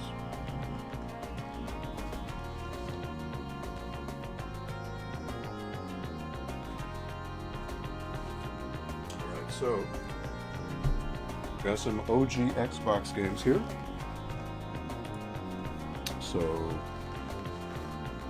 Natalie, I gotta hear you talk Spanish one day. You've heard me talk Spanish on the streams, and admittedly my Spanish is pretty shitty, but we gotta talk one day. I'd love to pick your brain. Escuché que nevó en el desierto del Sahara. Sí, ¿verdad? Estaba nevando por ahí. Mira cómo está pasando en el clima que estamos ahorita. Es algo tan... Tenemos que tener miedo de eso, porque mira, se está cambiando tanto el tiempo, el clima en todo el mundo. Y por ejemplo, mira, dice que está nevando por ahí. Y eso exagera, que es algo que debe de ser algo con temperaturas tan altas. ¿Cómo es que se puede nevar por ahí? Uno nunca sabe cómo va a pasar las cosas, Dale como unos 5 años y va a estar nevando en abril, junio, julio, quién sabe. Tenemos que tener mucho cuidado con la planeta que estamos viviendo. Estamos aprovechando de muchas cosas y tenemos que tener mucho cuidado.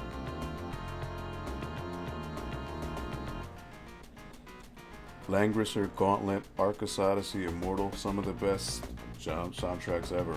Leo, you know your shit, my guy. You got some good stuff. Langrisser, wow, I haven't heard that in so long. Man, you throw me back, man. You throw me back. I can't hold a convo. I only know so much. Well, Natalie, 8 years ago, I was absolute shit. It just, it's a mental thing. It's really, you just kind of have to open your mind and allow whatever predilections that are jumping around your head to just let go. That kind of makes it easier to absorb. All right, anyways, so we're going to move on to OG Xbox. So I have a couple OG Xbox games, and the first one is a doozy. Thunder Force 4 for Genesis is to me the best Genesis showcase for the Yamaha soundboard. Thunder Force 4, is that the one that's called Lightning Force in America? Because I remember they called it Lightning Force, one of them, for whatever reason. Great soundtracks, though. Great soundtracks. And the thing is, like the Thunder Force, I respect. Lightning Force, I respect. But those are vertical shmups. No, horizontal shmups, where you go from left to right. It's a different mentality. For shmups, for me, it's vertical, going up and down. You know, with the 4x3, or with the long aspect ratio. That's more my speed. But again, horizontals, respect them. Obviously, Gradius, you know, R-Type, things like that. Great games, great games. But if I were to pick a shmup style for me, it's the verticals for sure. Although I love the Spanish, please speak more. We need more multilingual gamers in the world. So funny story, and I hate keep going into these asides, but I hope you will indulge me. So, what happened to me is when I was growing up, I'm the middle child, so I have an older brother. I have a younger sister. So my older brother, when my parents moved from their country, which is Guatemala, to the States, they had a little issue with my older brother, where my older brother only spoke Spanish as a child. So when he started going to school, it became an issue with the school because he did not speak a lick of English. So obviously the school had to, sit my parents down and be like, you gotta speak English to this guy. Like he's gotta learn the language. So from that moment on, they were kind of scared. They kind of spooked him. So when I was born, they spoke to me more in their broken English than they did in Spanish. So as opposed to my older brother, where Spanish was his first language, English was his second language, it was the other way for me. And because of that, I didn't start speaking Spanish until much later. So it became harder for me. Oh, that's cool. That's a cool song. That's the Level Complete from Rolling Thunder. It became incrementally harder for me as growing up to absorb Spanish and to speak it. But it was more like yes, they need to teach him English, but you have to keep in mind this is like 1980, 1981, 82. So that's why. Different times. But for me growing up, learning Spanish was a challenge. It was a huge challenge. And I think, Natalie, I may have told you this before. So, Leo, I used to have really short hair. I used to have like a fade, like a bald fade. It was terrible. So for whatever reason, when I had short hair, it just was really hard for me to just get in the mentality of learning another language. And I let the hair grow out, and it just became easier. I can't explain why. It just was. It mellowed me out. It just made me more patient. So that's what happened. And it just became easier. Again, my Spanish is still, to me, it's terrible. I think it's atrocious. But what I try to do when I speak it is I try to accentuate, and I try to be as formal as possible. Because formality, I think, in any language is paramount. Especially with languages that are not English. Because English is a very haphazardly, shoddily thrown together language. Whereas any other language, French, Italian, German, Spanish, whatever, they all have certain instances for informal and formal. And depending on the situation you're in, you would use either one, which fascinates me. And I try to be, to people that I don't know very well, I try to be as formal as possible because that is a way of showing respect to people you're not well acquainted with, or even your elders. So, year doesn't matter, humanity matters. Absolutely, you're right. Because the hair gave you the confidence, you felt complete because you were happy with how you looked, less stress, and you were asking me about the haircut, Natalie. There we are. It's shorter. It's about shoulder length. It was longer. It was longer than that. Long hair, don't care. I had long hair most of my life. English is the worst language ever. It really is. Like if you really break it down, it's pretty shitty. Like English is just very informal at its core, and the structure of it betrays the structure of any other language. So English has a lot of idiosyncrasies that make no sense when you stack them up with other languages across the world. So it's just, it's very sloppy. Anyways, thank you for listening to my little diatribe, but back to the pricing of games. So the first game I'm going to pick for the old Xbox, Enter the Matrix. Oh boy.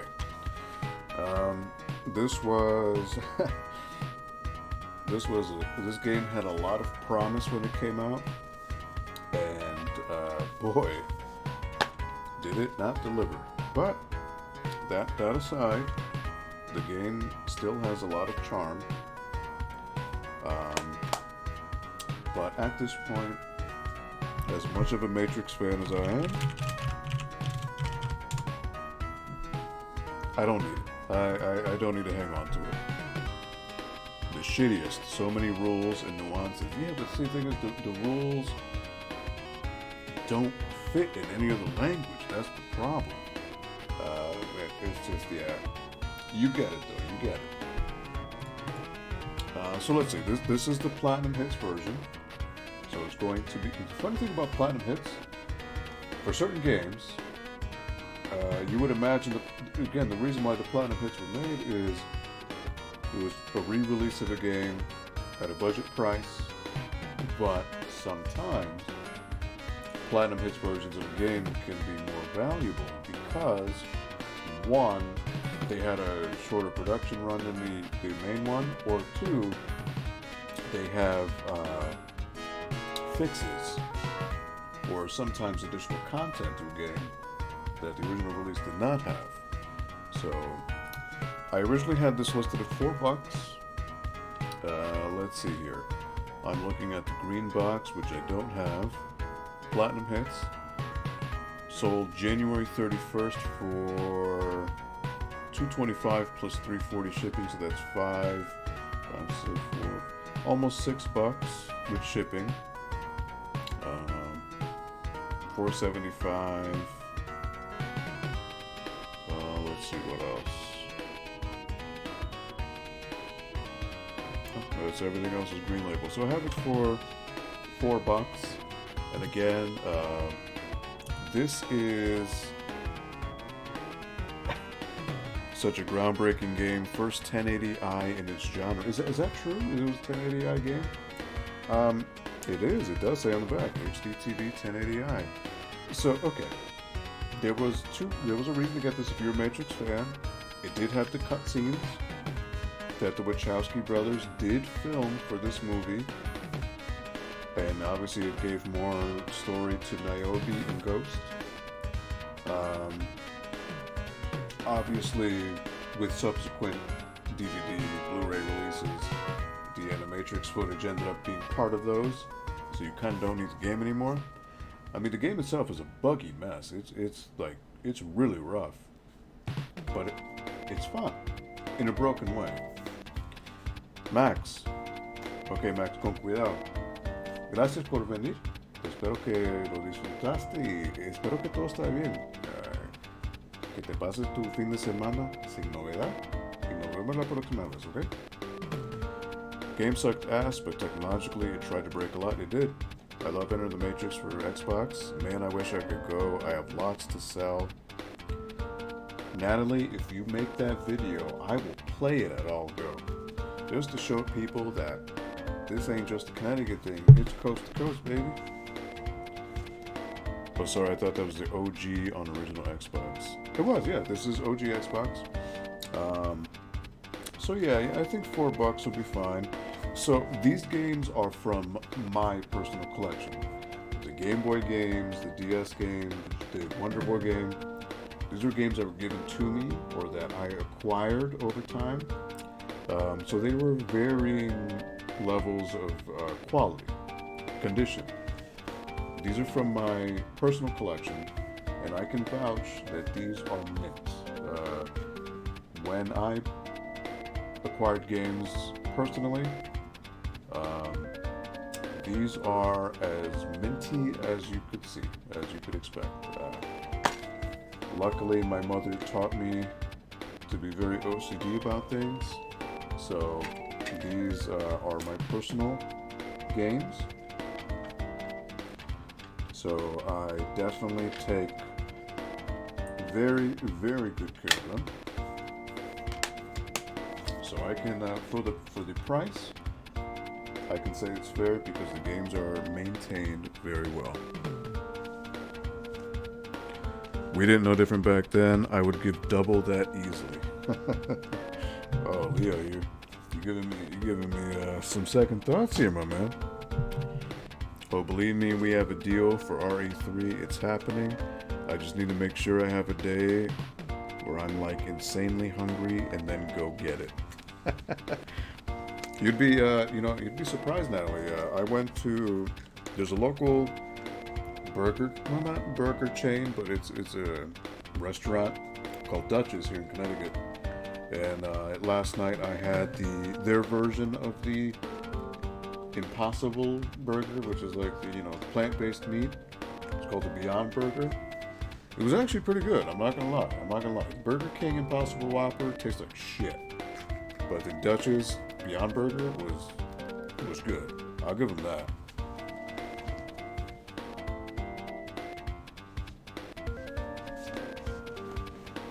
I will absolutely give them credit for that. Alright, so this is Rolling Thunder 3. Don't need that. Let's switch it up here. What game? Ooh. Here we go.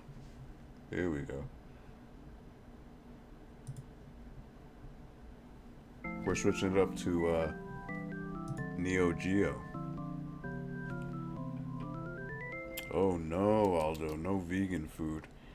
Hey man, I gotta try to expand my horizons, And you know what? It costs no higher than a standard burger, so it was good for what it was. The Impossible Whopper tastes like shit. Like don't ever have that. That's absolutely terrible. But this Beyond Burger I had was good. Next game, the original Forza Motorsport for the OG Xbox. I had it listed at $6. Again, super minty. Not gonna lie, it's my personal baby, so I can vouch for these being extra clean, no fingerprints, no scratches. Again, great looking game for its time.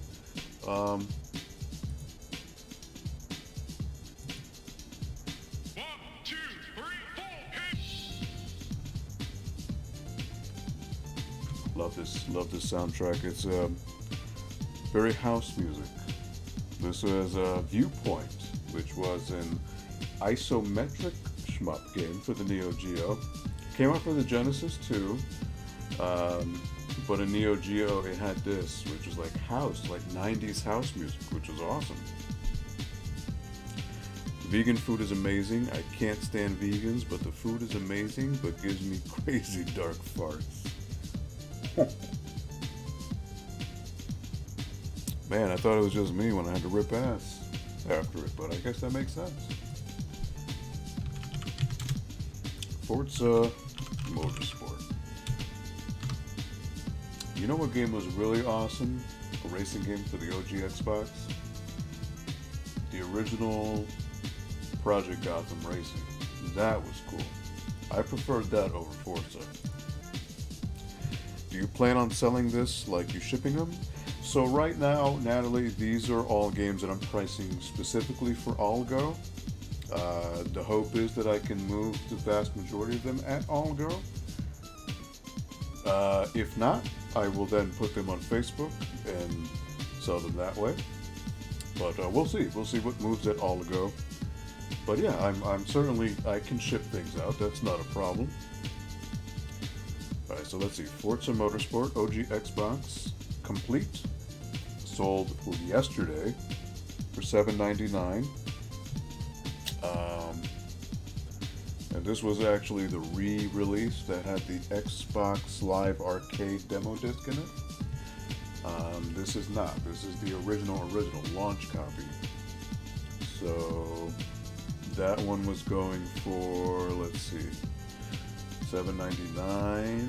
The vanilla version, $14.95. So I had it for $7.99, $14.99. I think $6 is fine. $6 is fine. Yeah, I'll keep it at $6.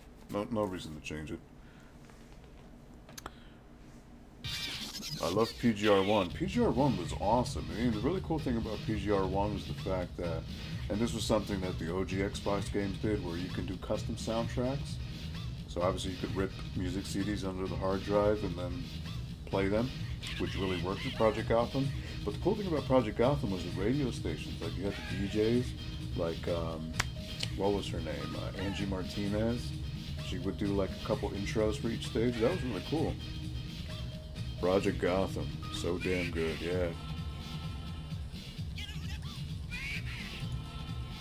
Cool stuff, man. Cool stuff. What was the last one that came out? PGR 3, right? For the 360? Or PGR 4? 3 or 4 was the last one, right?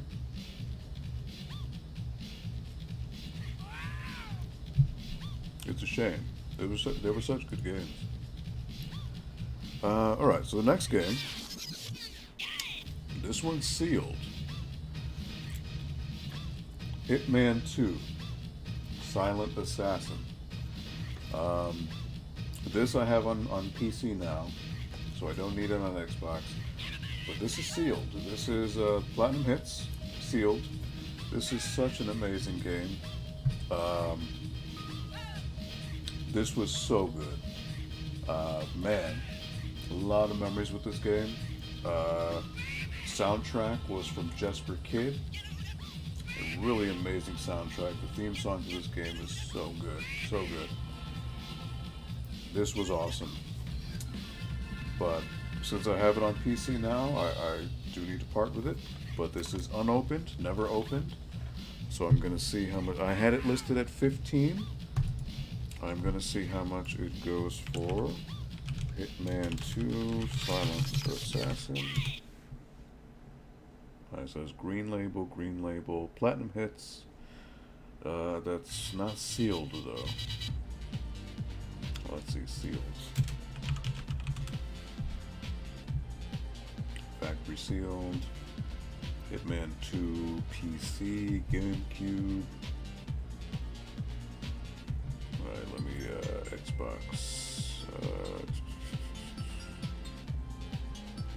Alright, so this one might be a tough one. Because all the listings are for the green box version. 4, 10, 15.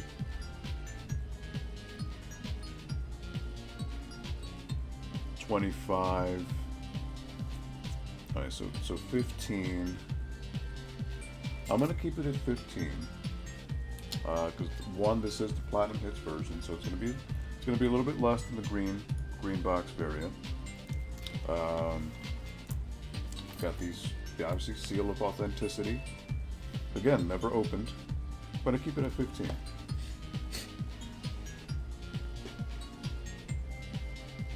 Custom soundtracks and OG Xbox. Almost forgot about that. Yeah, man. It's a shame that systems don't do that anymore. You figure with the advances in technology, you would be allowed to do that, but nope. Chris, I just noticed the Overwatch poster in the back. Yeah, that's back when I used to play Overwatch, but I haven't touched that in like a year. And this is the original poster, so this does not have the added characters. So there's no Ana, there's no Doomfist, no Wrecking Ball, no Orisa, no... Who are the other characters? Again, I haven't played it in like a year. Ash and Moira and the new guy, the bald guy, I don't know his name. But back when I did play it, I was very much a Zarya main. Zarya and who else did I play as? Lucio. I also played as Mei. Zarya was my main, though. Zarya was my main for sure. Haven't played in a while either, ever since the Blizzard controversy thing. I mean, they've had so many controversies. I mean, I didn't stop because of that. I just stopped because I just played other games and it just kind of fell to the wayside. It wasn't any, like, purposeful act, but Zarya was fantastic. Reinhardt was great too. Well, Zarya was my wife. We're involved. I love Zarya. I just wish one day she would bench press me and I'd be very happy. I had a beer last night. Been a long time. Thought of you. No kidding, Natalie. What'd you have? Details. Let me know. So right now I'm having, this is a standard IPA. Not a big fan. But I'm used to double Imperial IPAs. So this is very light for my tastes, but it's all right. It's all good, you know. I just forget the name of it. The can had Christopher Columbus on it though, but I need to jot the name down later. LOL, that sounds like a great date, indeed. She could flex on me any day. That big Amazon goddess that Zarya is. Miku is waifu, what you mean? You mean that fucking singer girl? Fuck that weeb shit. Get that weeb shit out of here. Fuck you talking about, Natalie? Pacifico? Oh my god. Natalie, we need to talk. Because they didn't have Modelo Negro? Oh my god. Oh, Natalie, you could do so much better than that. Oh boy. Man. You're trying to break my heart here. And you know what? If you are, you're being very successful at it. I'll tell you that. Yeah, no weeb shit. Absolutely. Alright, anyways. Next game. Another... You get so triggered with it. Because it's fucking shit. That's why. Like, if you're gonna pick a lager, if you're gonna pick a shitty lager, don't go Mexican. Fuck that garbage. I mean, Pacifico was it Colombian? Well, Modelo Negro was Mexican. That's garbage. If you're gonna pick a lager, pick a decent lager. Pick Sam Adams, or pick or pick Sapporo, which is Japanese lager at least. You know, something decent. I was at Buffalo Wild Wings.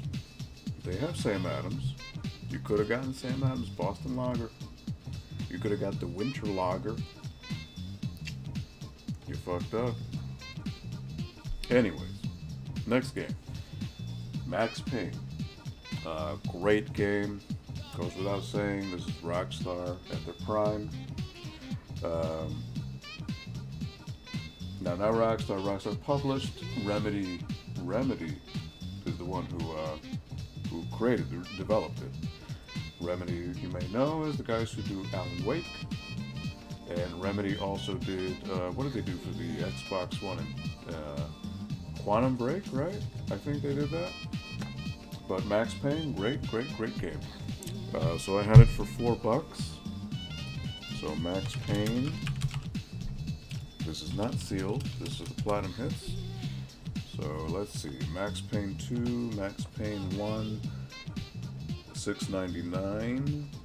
Platinum Hits, $5.99. I have it at 4. Very minty.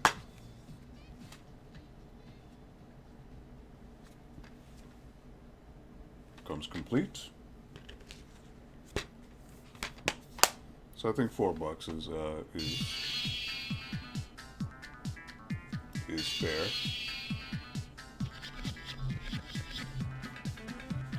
No, I meant when anyone gets into anime girls, you get so mad. You can't just like, fuck that weeb shit. Get that shit out of here. Fuck that garbage. I got no space for weeb stuff in my life, Natalie. Groundbreaking for the OG Xbox. It was, yeah, it was. Max Payne was awesome. It was a good example of taking a PC game, bringing it to console, and not sacrificing the core fundamentals that made it a great game. So it was good. I mean, it was a good port for what it was, and a good port at the time. Raise $6 minimum. You think so? For Max Payne? Really? I mean, look, like I'm saying, it's $5.99 on eBay. It sold yesterday, the 8th, Platinum Hits version. I don't know, man. I feel I don't wanna match eBay. I mean, yes, my copies are very minty, but I kind of want to give. I want to lower it a bit because I don't want to be that guy that is just eBay pricing, because that is the mark of somebody who's just looking for profit, and that's not what I'm in for. Not what I mean. Rather than respecting someone's interest, you take offense and push. I hate vegans, but I don't go saying y'all stupid in their faces. Pro tip, Natalie. The reason why I hate on weebs so much is so I can trigger Frank. That's the whole end game. Because Frank is a verified weeb, but he doesn't want to admit he's a weeb. So because he doesn't admit he's a weeb, I push on weebs. And weebs are fucking weird. Like, let's be honest. Come on. Like, if you're gonna jack off to something, jack off to real girls. Don't jack off to fucking girls wearing maid outfits who look like they're 12 with eyes this big. Like, you know, it's just dumb. You know, it really is. I was just playing around. Place worth and what you find worth in everything is over. No, that's the thing about the swap meet. The prices are not set in stone. But I also don't want to keep it at the average. I want to drop a little bit, give a little more temptation, you know?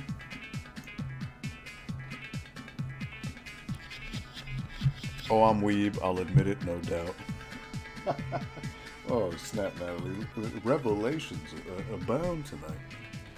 LOL, this is hilarious. Well, thank you, Chris. This is my life. This is what we do. Price high, negotiating good souls. That's a good motto to have. But I have a limit to the weeb. Well, Frank does not.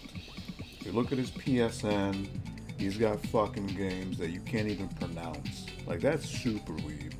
Like, if you have a fucking fighting game or whatever, some RPG that has 15 words in the title, that's fucking weeb. You know, like fucking Excellior Hearts EX version Alpha Reverend Dark Order Edition .exe Type 1A. Like, fuck that shit. That's stupid. That's just stupid. Souls, now you got me thinking Dark Souls. And Dark Souls is great. That's not weeb though. That's not weeb. Next game, Mortal Kombat Deadly Alliance. This is sealed, has not been opened. So this I had when I was working Toys R Us way back in the dark ages. I bought a bunch of games with the intent of playing them one day, and this was obviously something that I did not play. I played what was it, Armageddon, and what was before Deadly Alliance? There was one before it, or one after Deception. Just couldn't gel with them. I'm a fan of the 2D Mortal Kombats. So yeah, this is something that I just not gonna play. So I had it listed at 35 before. You had me dying here. Am I having you dying because there is truth to what I'm saying, right? Fucking weeb shit. Deadly Alliance. Let's see here. Deadly Alliance. Sealed. Alright.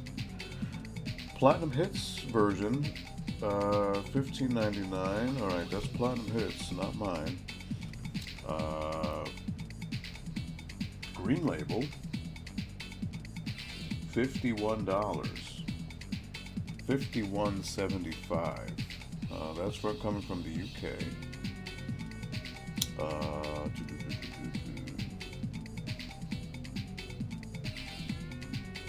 So $51. I mean, you have to keep in mind the UK pricing is a bit different. So let's say instead of sealed, let's go with new.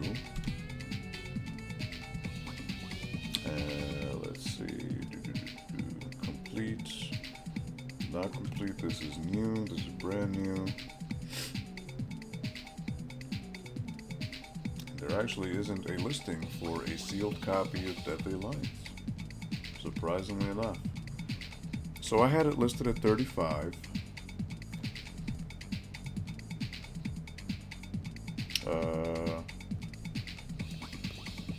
Oh shit, Frank arrived. Aldo, sorry, but MK fanboy, I should not speak from these horse blinders.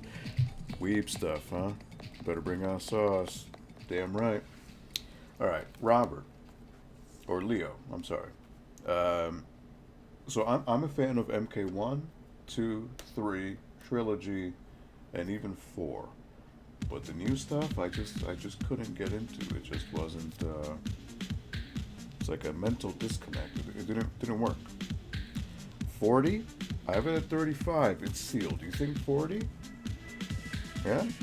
What do you say, Natalie? What do you say, Frank? So I can't find a listing on eBay outside of an international sale from the UK, which was going for $51.75 plus $15 shipping. So that's $51.60. So that's $66 from the UK. I have it listed as 35. I can't find any other listing for it sealed. 30. I have it at 35. Leo is saying 40. I'm thinking 40. Leo, I think you're right on the money here. So we're gonna change it. We're gonna change it to 40.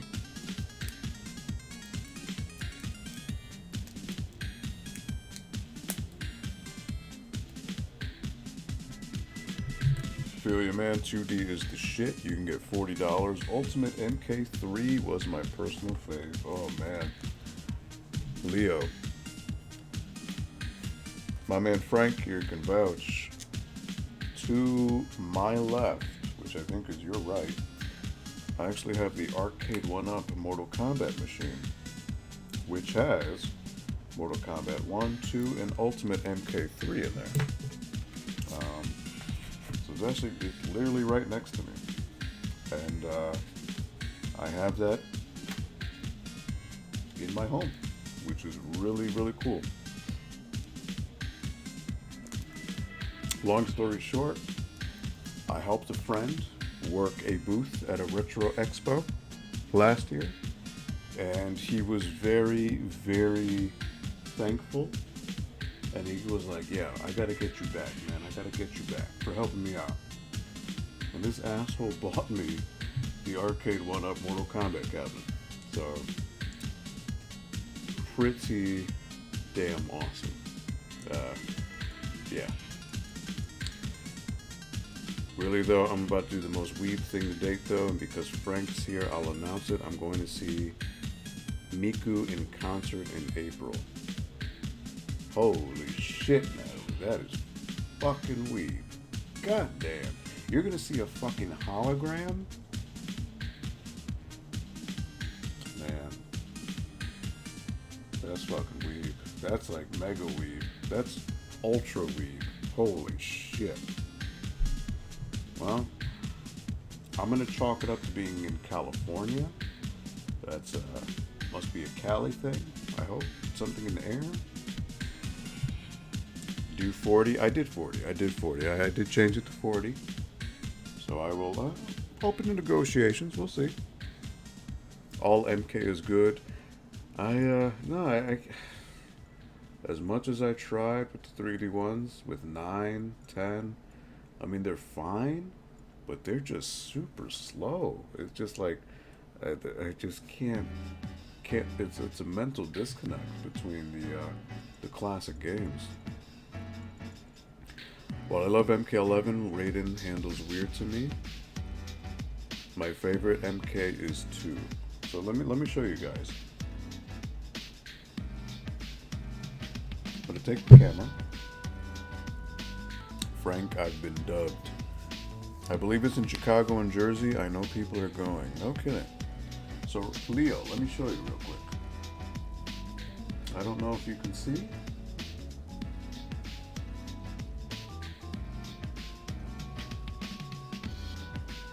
There it is. That is the MK arcade 1-up. It's very cool. Very, very cool. A mega ultra weeb. Mega weeb. Ultra weeb. Dang, Natalie. I like MK3 the best. Leo, OMG. Oh shit. That's so cool. Yeah, I mean, I wish I could turn it on and show you, but I don't have a way to show it correctly. But yeah. So, you know, people gave Arcade 1-up a lot of shit. And rightfully so. And then when they first started, I mean, they had a lot of issues with their machines. But ever since Mortal Kombat came out, they've really stepped up. I mean, they've, it's legit the cab, it's pretty good. Yeah, I mean, Frank saw it, he played it. So ever since Mortal Kombat, they've released, Final Fight cab. They released the Ninja Turtles cab. They released the Marvel Superheroes cab. Now they just announced the NBA Jam cab, which is going to have online multiplayer. And rumor has it, it's not confirmed, but there was a prototype shown that will have X-Men vs. Street Fighter and Marvel vs. Capcom 1. Oh, fuck. If that happens, I will probably shit my pants. Oh shit, Noah, what's up, dude? What's up? Yo, Noah, I want to say thank you again for sending that video, for the ALGO video. And to anyone that sent a video for ALGO, it really means a lot. Like, I can't put into words how much that means, because again, this is my first rodeo, and the fact that people took time out of their day to even just say ALGO means the world. It really does. It really does. So thank you again. I really appreciate it. Finish her. It's official. You suck. MBC1, Frank, if that happens, man, I'm gonna shit bricks, buddy. It's all about CVS 2. Well, okay, so funny story, Natalie. So last year, take it back to 2019, Consumer Electronics Show, there was a apparent prototype cabinet from Arcade 1 Up that was shown.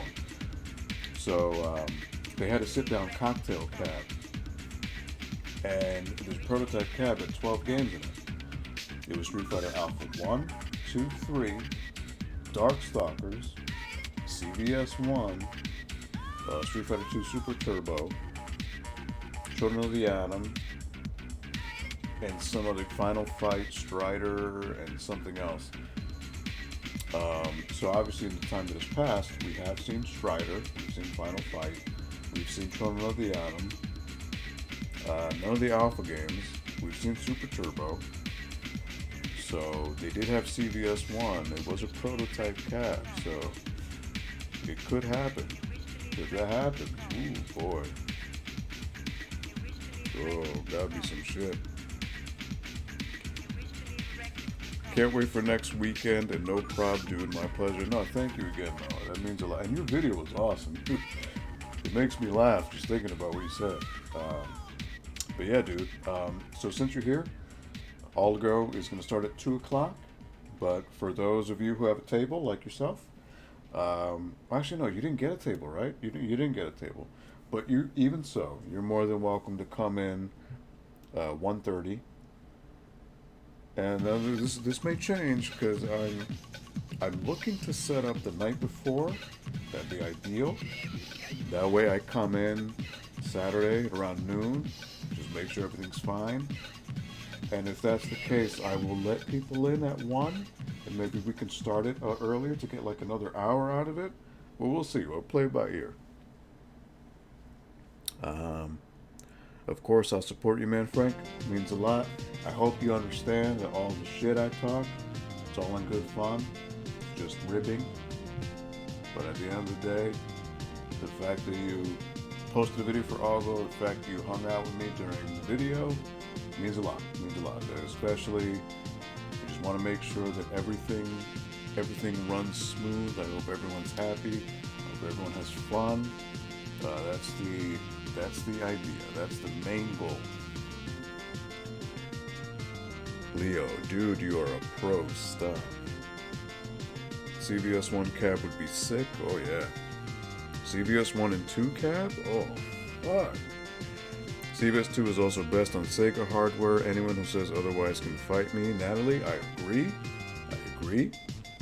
Talk to your boy Paul, because he's a fucking dumbass, and he thinks it's better on PS2, which is stupid, because the game was made on Naomi hardware, which was Sega hardware, and that's why the Dreamcast was able to take Naomi ports and do a one-to-one port, because it was essentially a Naomi box.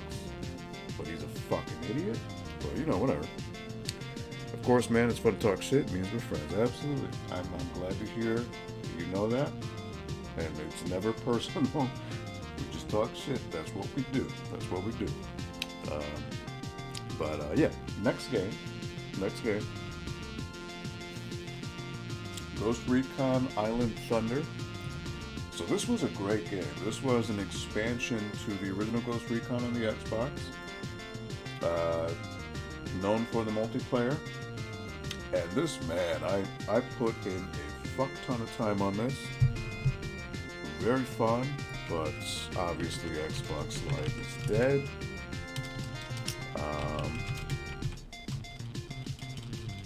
But man, this was good stuff. Ghost Recon Island Thunder.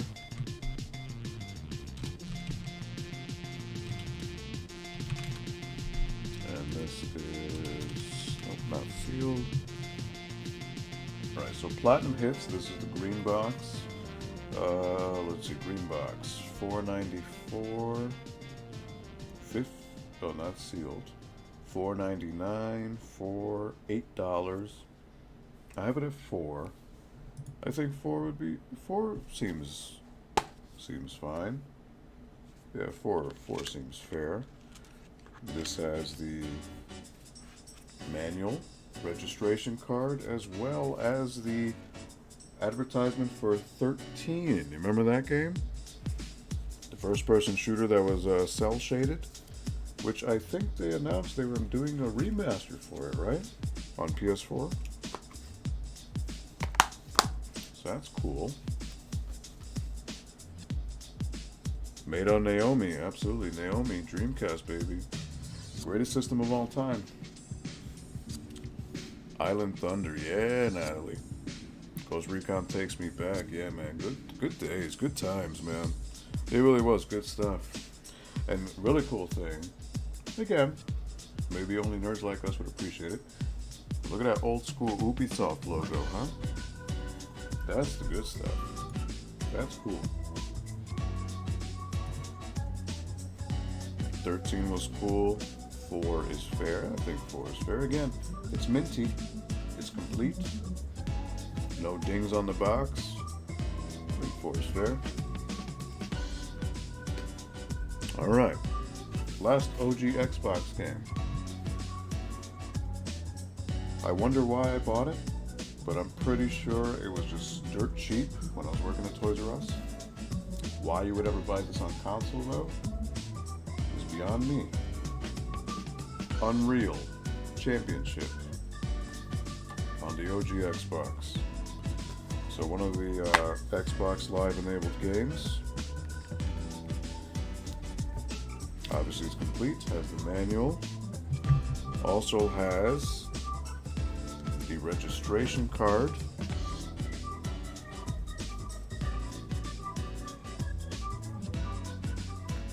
Man, what was this? Registration card. $10 mail-in rebate for Trans World snowboarding. How about that? Man, from Infogrames. Holy smokes. That's a throwback.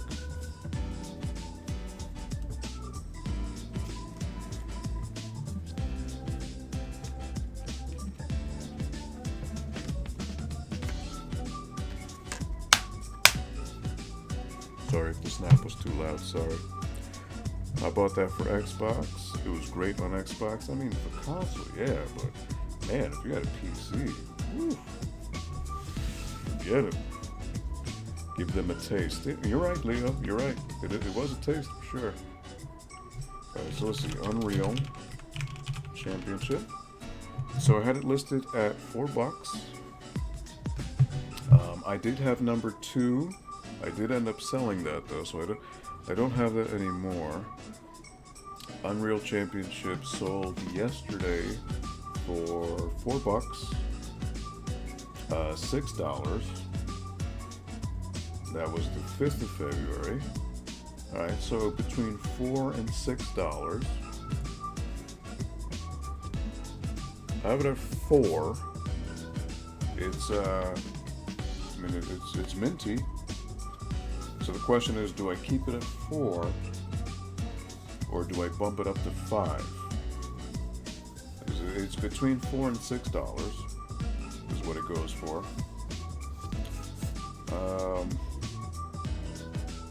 Man, I don't know. It's a bit of a tough question. Unreal was so good regardless of the platform. It really was. I mean, personally, me speaking, I was more Quake 3 fan, but Unreal, amazing. I mean, Quake and Unreal are two halves of the same coin, right? They complemented each other extremely well. They were both frenetic in their pace. They both had amazing soundtracks. They both had amazing narrators, announcers. $5, Natalie. I'm feeling 5. I think 5 would be good. Leo, bump up to 6. Unreal's good, but Quake was too good. Yeah, it's tough because like Quake. So like Quake, the narrator, right? It's like, you have lost the lead. You have taken the lead. 3 frags left. It was like that. But then Unreal had the Monster kill. Holy shit. So it's impressive. Yeah, just things like it just hyped you up. It was cool. Let's see. What? Okay, music. Sonic music. Quake Unreal, but Quake drove the competition. Sonic Adventure music. Ooh. All right, how about this? Sonic.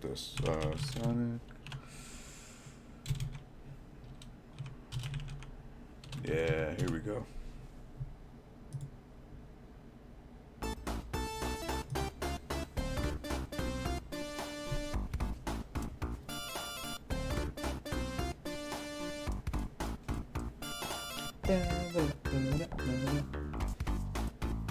Look at that slap bass, boy.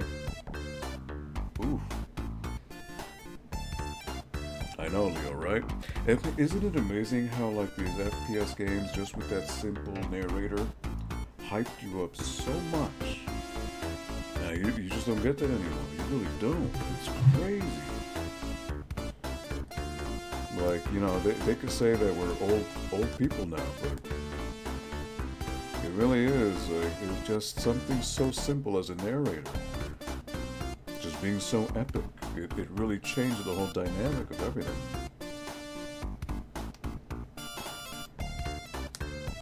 So can you guys guess what Sonic song this is?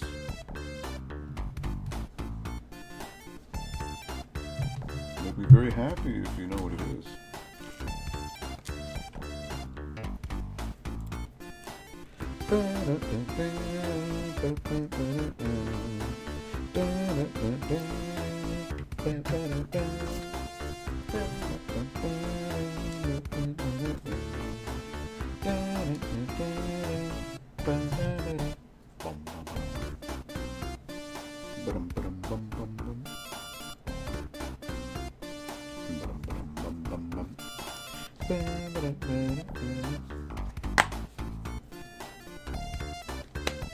Right, so Unreal Championship has been changed to $5.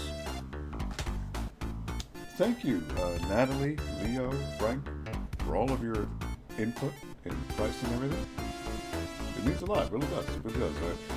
I want to try to be fair. Everyone is old and everyone is young. Yeah, I mean, you're right. You're absolutely right. An announcer can make or break it for me. You're right. I mean, like, compare like Soul Calibur 1 to Soul Calibur 2, you know, or Soul Calibur 3. It's a different thing, you know. The announcer can you would never think it, but just simple words can truly change the whole tone of everything. It really is, like, you know, a lot of people maybe don't think about that, but a narrator, announcer really changes the dynamic of the whole game. It really can. Thank you, Leo. I appreciate all the positive reinforcement. It means a lot, dude. I mean, I'm sure. I wish you can go to ALGO, but like you said, man, if some of this stuff doesn't move, you'd be the first in line to check it out. I mean, by all means, you know, if I can pass this along to somebody who would appreciate it, hell yeah.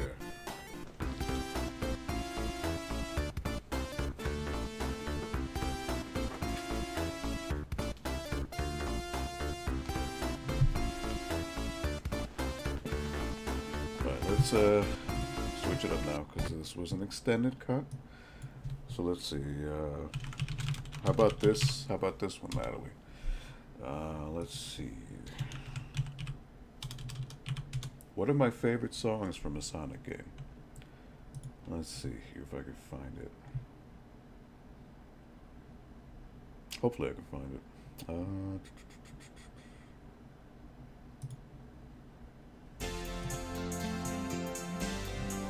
There it is.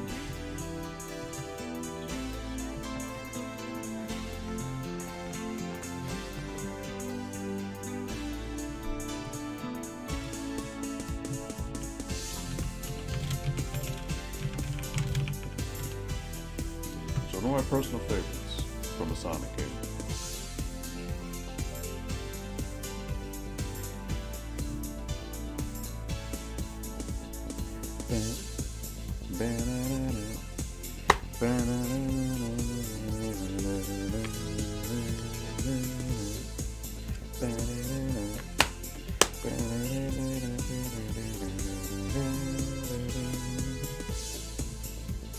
Oh shit, Frank, you know your shit, dude.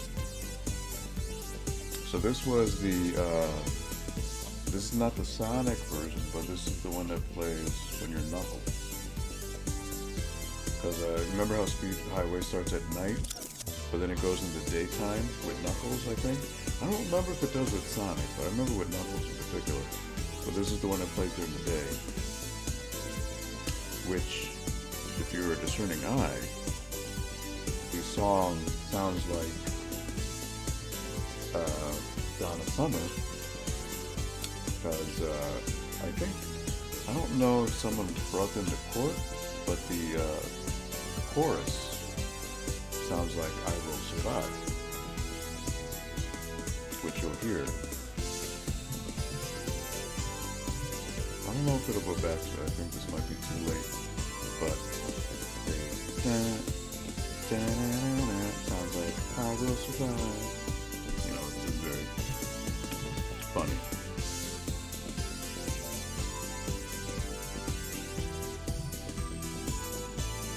I love this one. Yo, Frank, you know your shit, dude. Good stuff. Alright, so this game will make Frank laugh. Sega Bass Fishing for the Wii. A complete disappointment of a port. I have it listed at $2. Going for $4.58, $3, $6.99. Even at $2, I feel like that's too much. That shit sucked.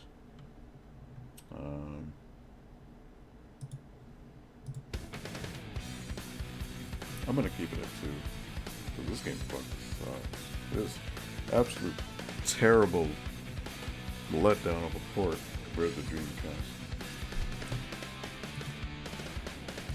Alright, so now we're going to Xbox 360.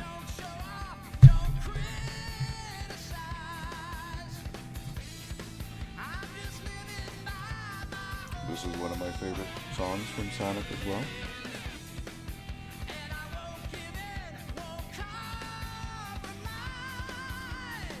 Really good song. I mean, people can shit on Sonic Adventure, but the game really had some amazing music. Like, people sleep on it, but fucking Sonic Adventure had amazing music. Alright, so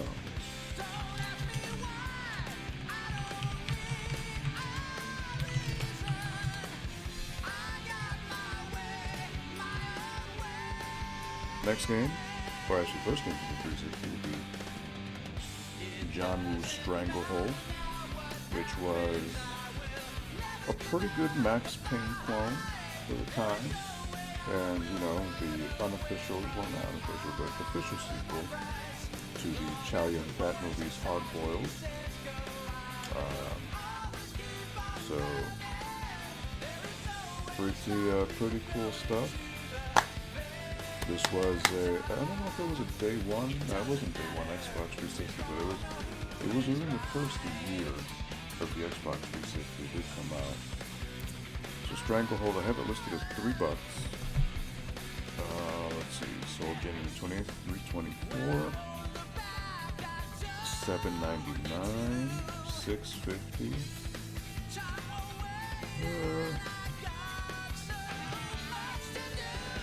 Perfect example, announcer making or breaking it. Square Hill and Sonic Adventure 1. That'll be next, Natalie. That'll be next. Let's see. Wait, Square Hill? You mean Station Square? Because the hill is, what was it? Hill?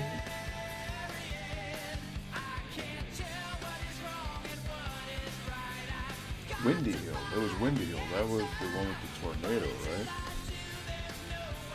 Windy Valley. Chris, I'm bopping over here, man. This song brings me back. That's the thing about the Sonic music, right? Like the Crush 40 music. You know, as much as Sonic is like a punching bag for people to make fun of these days, that era, the Dreamcast era in particular, produced such amazingly heartwarming, infectious music that regardless of your thoughts of what Sonic Adventure was, the music transcended all that. And it really was so good. I remember everyone looking at me weird because I was hyped for Sega Bass on Wii. Square Station Square. The one that goes do do do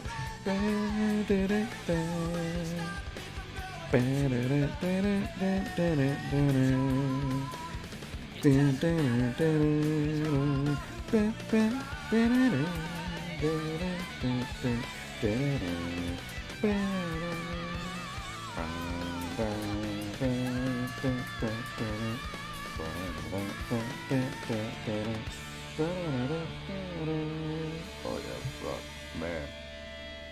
You just have to remember being a person who played Sonic Adventure on day one when the Dreamcast launched. Mind-boggling. Holy smokes! Wow, it really was something else. It's crazy.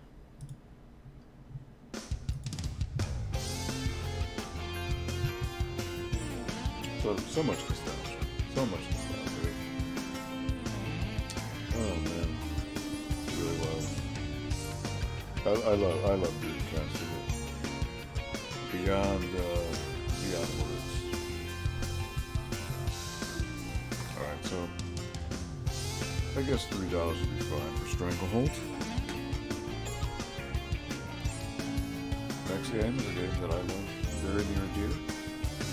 LA Noire. LA Noire did for me what Grand Theft Auto could not.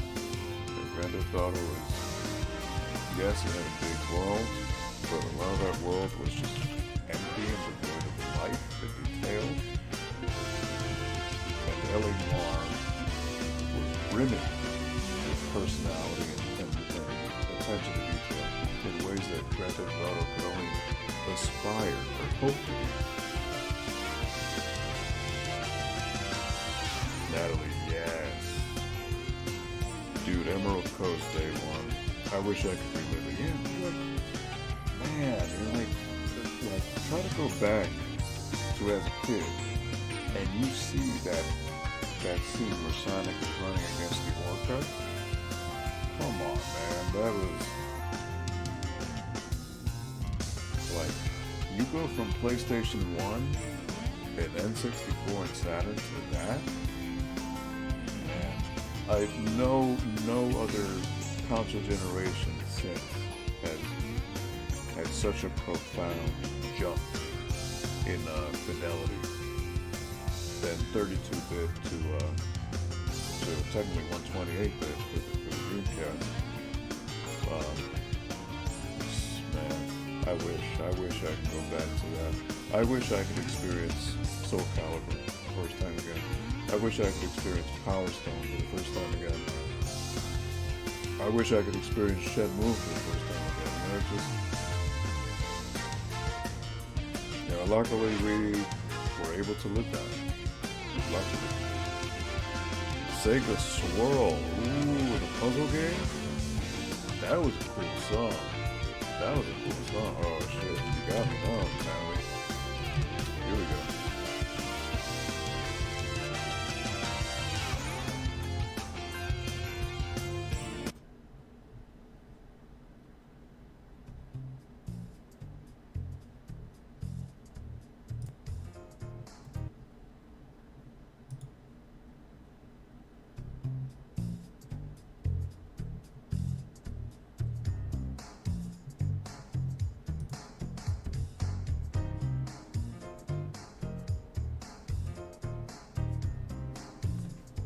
Sega Swirl, man, that was a cool game.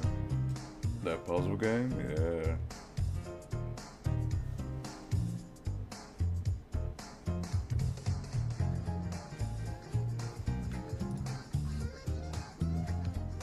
Let's see, LA Noir, $5, complete, sold the 7th of February. I have it for $4.66, $9. So that's Canadian. All right, so I have it for $4. Price still holds up. I think that's fair. I played that for endless hours. Sega Swirl was very addicting, and especially that like funky jazz music that would play like this. This isn't the one I know. The song I played was I think it's this one.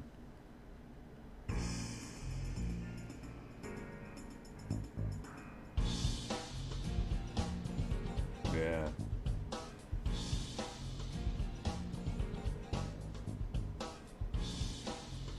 This is the song that I remember, yeah. I played that in Tetris for hours.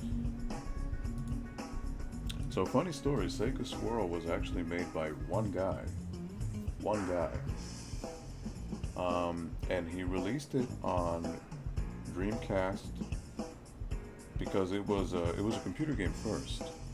It was a computer game, and then he ported it over the Dreamcast with like extra animations and all that. But again, it was never released as a retail game. It was only ever released on demo discs.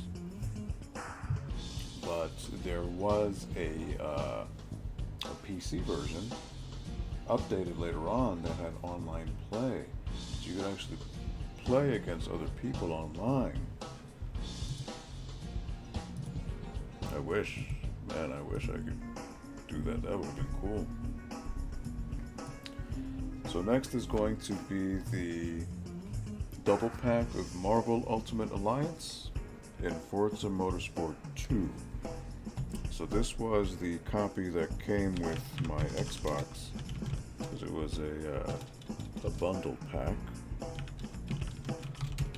Ultimate Alliance, Forza Motorsport 2.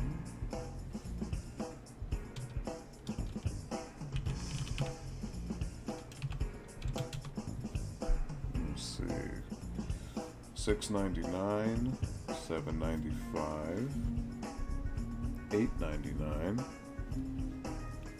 I would have listed as $4. So I think I'll switch this to $6. I think that's what I'll do.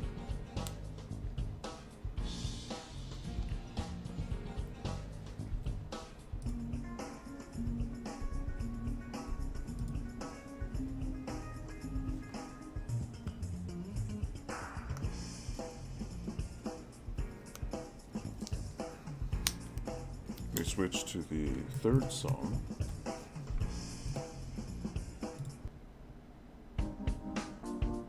Oh, this one. Holy smokes. This one, I remember this one. Yeah, it was the one with the slap bass on it.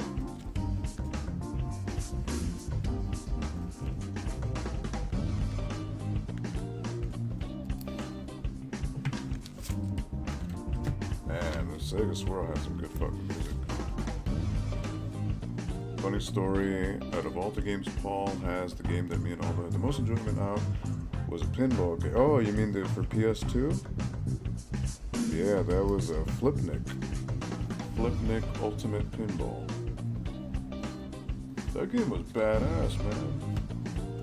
But of course, Paul didn't care. I'm sure he probably sold it by now.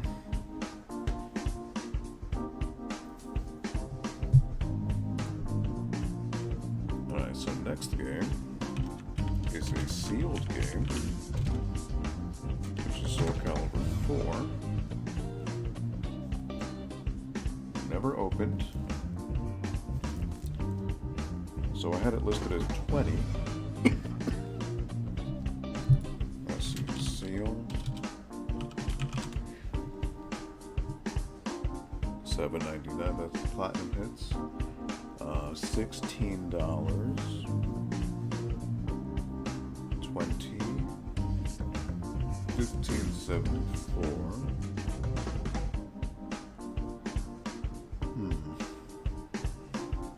Alright, so between $16 and $20 is what I can say. Hey, Brian Nazi, what's going on, my man? How are you doing? So I have it at 20. So it's sold between $16 and $20. Again, this is sealed. It even has the old "Do Not Sell" strip that Microsoft would have. I think I'll keep it at 20. If someone wants to bring me down, we'll talk. Yeah, I think that'll be fine. Do I like Overwatch, Brian? I did. I used to play it all the time. You see, there's a poster back there. But I haven't played Overwatch in like a year. It's been a long time. I mean, I'm sure it's still fun. I just haven't got around to playing it. Did you see the disaster of Warcraft 3? I did. I heard that a lot of people were angry. A lot of people were disappointed. And people were not happy.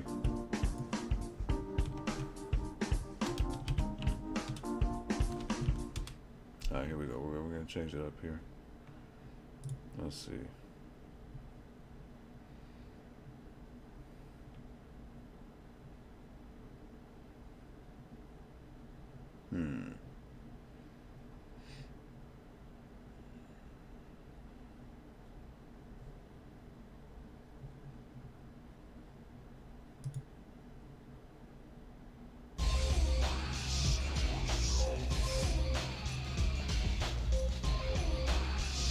Frank will appreciate this. Alright, so Splinter Cell Double Agent, the collector's edition. Let's see how much that goes for.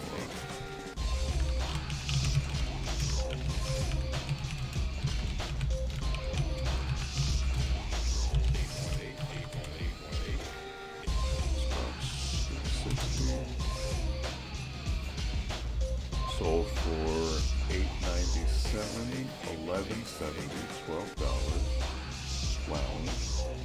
So between $8 and $12, 10. I think 10 will be fine, right?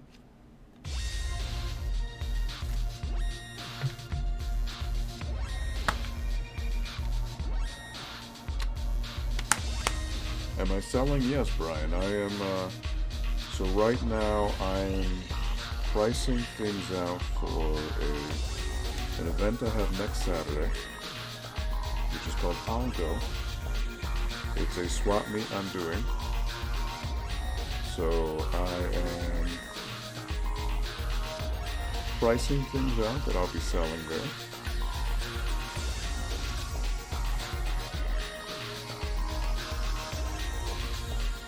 Luckily, a couple people decided to hop on tonight and keep me company and talk about the game.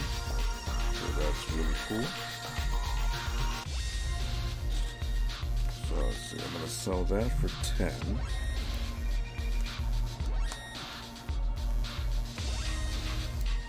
It really was a good soundtrack, frankly. It was so good.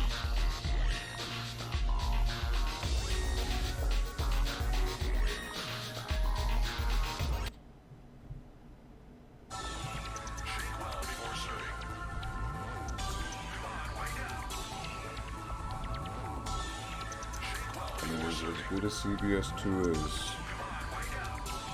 the CBS 1 I think just edges out.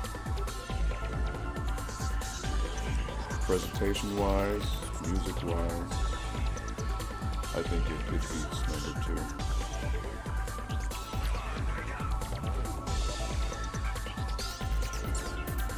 just hearing this one with a match is so good.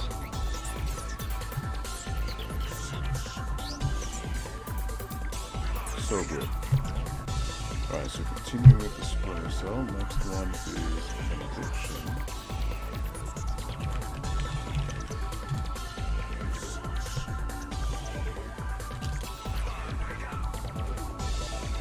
$360 sold for that's sealed. $20. $37.99. So 20. February 3rd.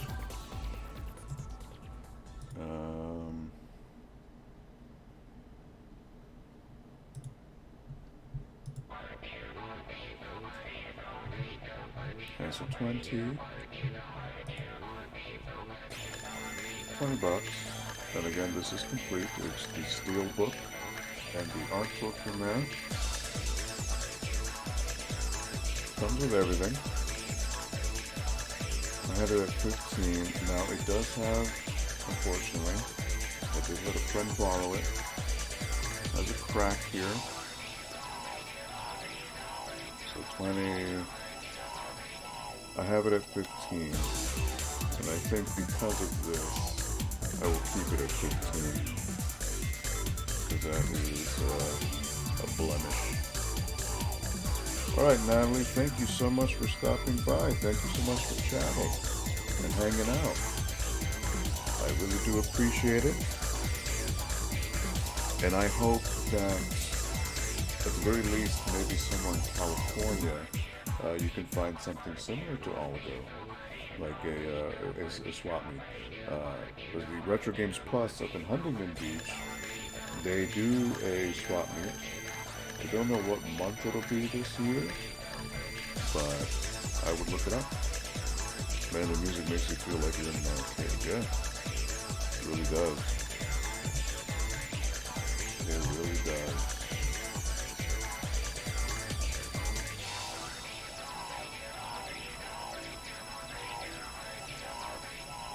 What was it this one?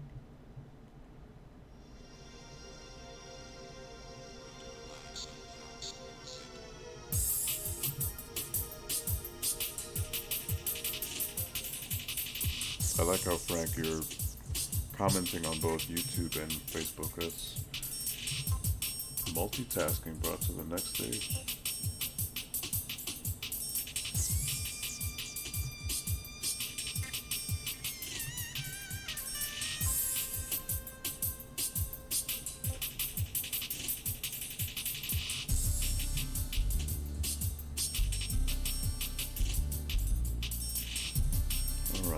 So, ALGO is your shopping personality? No, so ALGO is the name of the swap meet I'm doing next week. It'll be next Saturday, February 15th. So, the reason why it's called ALGO is a bunch of other swap meets have happened in Connecticut. There's Congo, there's Dango, Carlgo. So they all put "go" at the end of the name. So I figured might as well continue. So that's why mine is called ALGO. So that's the long and short of it. Was on my phone when I saw this. Oh, okay.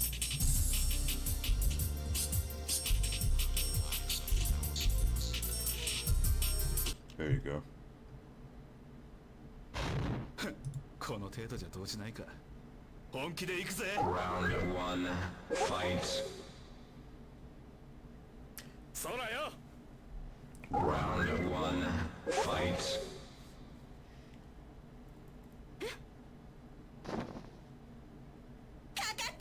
Round 1, fight. Aldo, Algo, Almo, Amo, Malgo, Malgo. Pretty much. Round 1, fight. Pretty much. I think you got it. 君の死に場所はここだ。 Sonny Katua. Rip. Round 1, fight. Oh, that was Guile and You are dead man. Round one. Fight. 相手になるわ。 Round one. Fight. その首かっ切る。どうした。すぐ楽にしてやる。 Round one. Fight. ダブルレッドゲ Round one. Fight. その力も私が取り込んでくれよ。命が惜しくないようだな。 Round one. Fight. おっす。こちらこそよろしくお願いします。 Round one. What was Fight. that? That's Yuri and Mai, right? Lock on! あんたの悲鳴聞かせてもらうわ。 Round Cammy one. and Vice, right? 炎がお前を呼んでるぜ。なら燃え尽きろ。 Kyo and Yuri. 行くぜ。 Round one. It really was fun. Fight. Yeah, it was epic. 行くぜ。からがメインイベントさ。 Round one. Kyo and Fight. Benimaru, I think? Oh, Sakura, okay. Round one. Fight. That's Terry and Geese. なんでだ。使えよ。後悔するぞこら。 Round That's one. Yamazaki and Fight. Terry, right? お兄ちゃん覚悟するっち。 Round one. That's Yuri and Fight. somebody. 挨拶は抜きだよ。やろうか。よかろう。存分にかかってくるな。 Round one. Fight. That's Kim and somebody. Kim, 悪は許さん。 Round one. Kim and Fight. Bison. 覚悟はいいわね。行くぜ。ベイビー。 Round one. Benimaru and Fight. Mai. Oh, you're in Rio. この程度じゃ動じないか。 Honky 本気で David. 行くぜ。来い。 This is gonna be a match to remember. Fight! 俺の拳を試すか。 That's the CBS 2 now. Whoop, it just switched on me. Oh man, that's cool. Man, what a time to be alive. To like see back when fighting game companies would put that extra salt on the package that was the fighting game. That was cool, man. It's funny how those little intros would get you so hype, you know? That was cool. Yeah, they just don't make them like that anymore.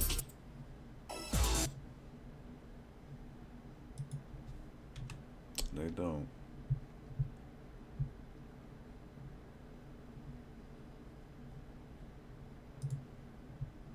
Man. Well, anyways. I don't even know how long this has been going on. This has been going on for quite a while.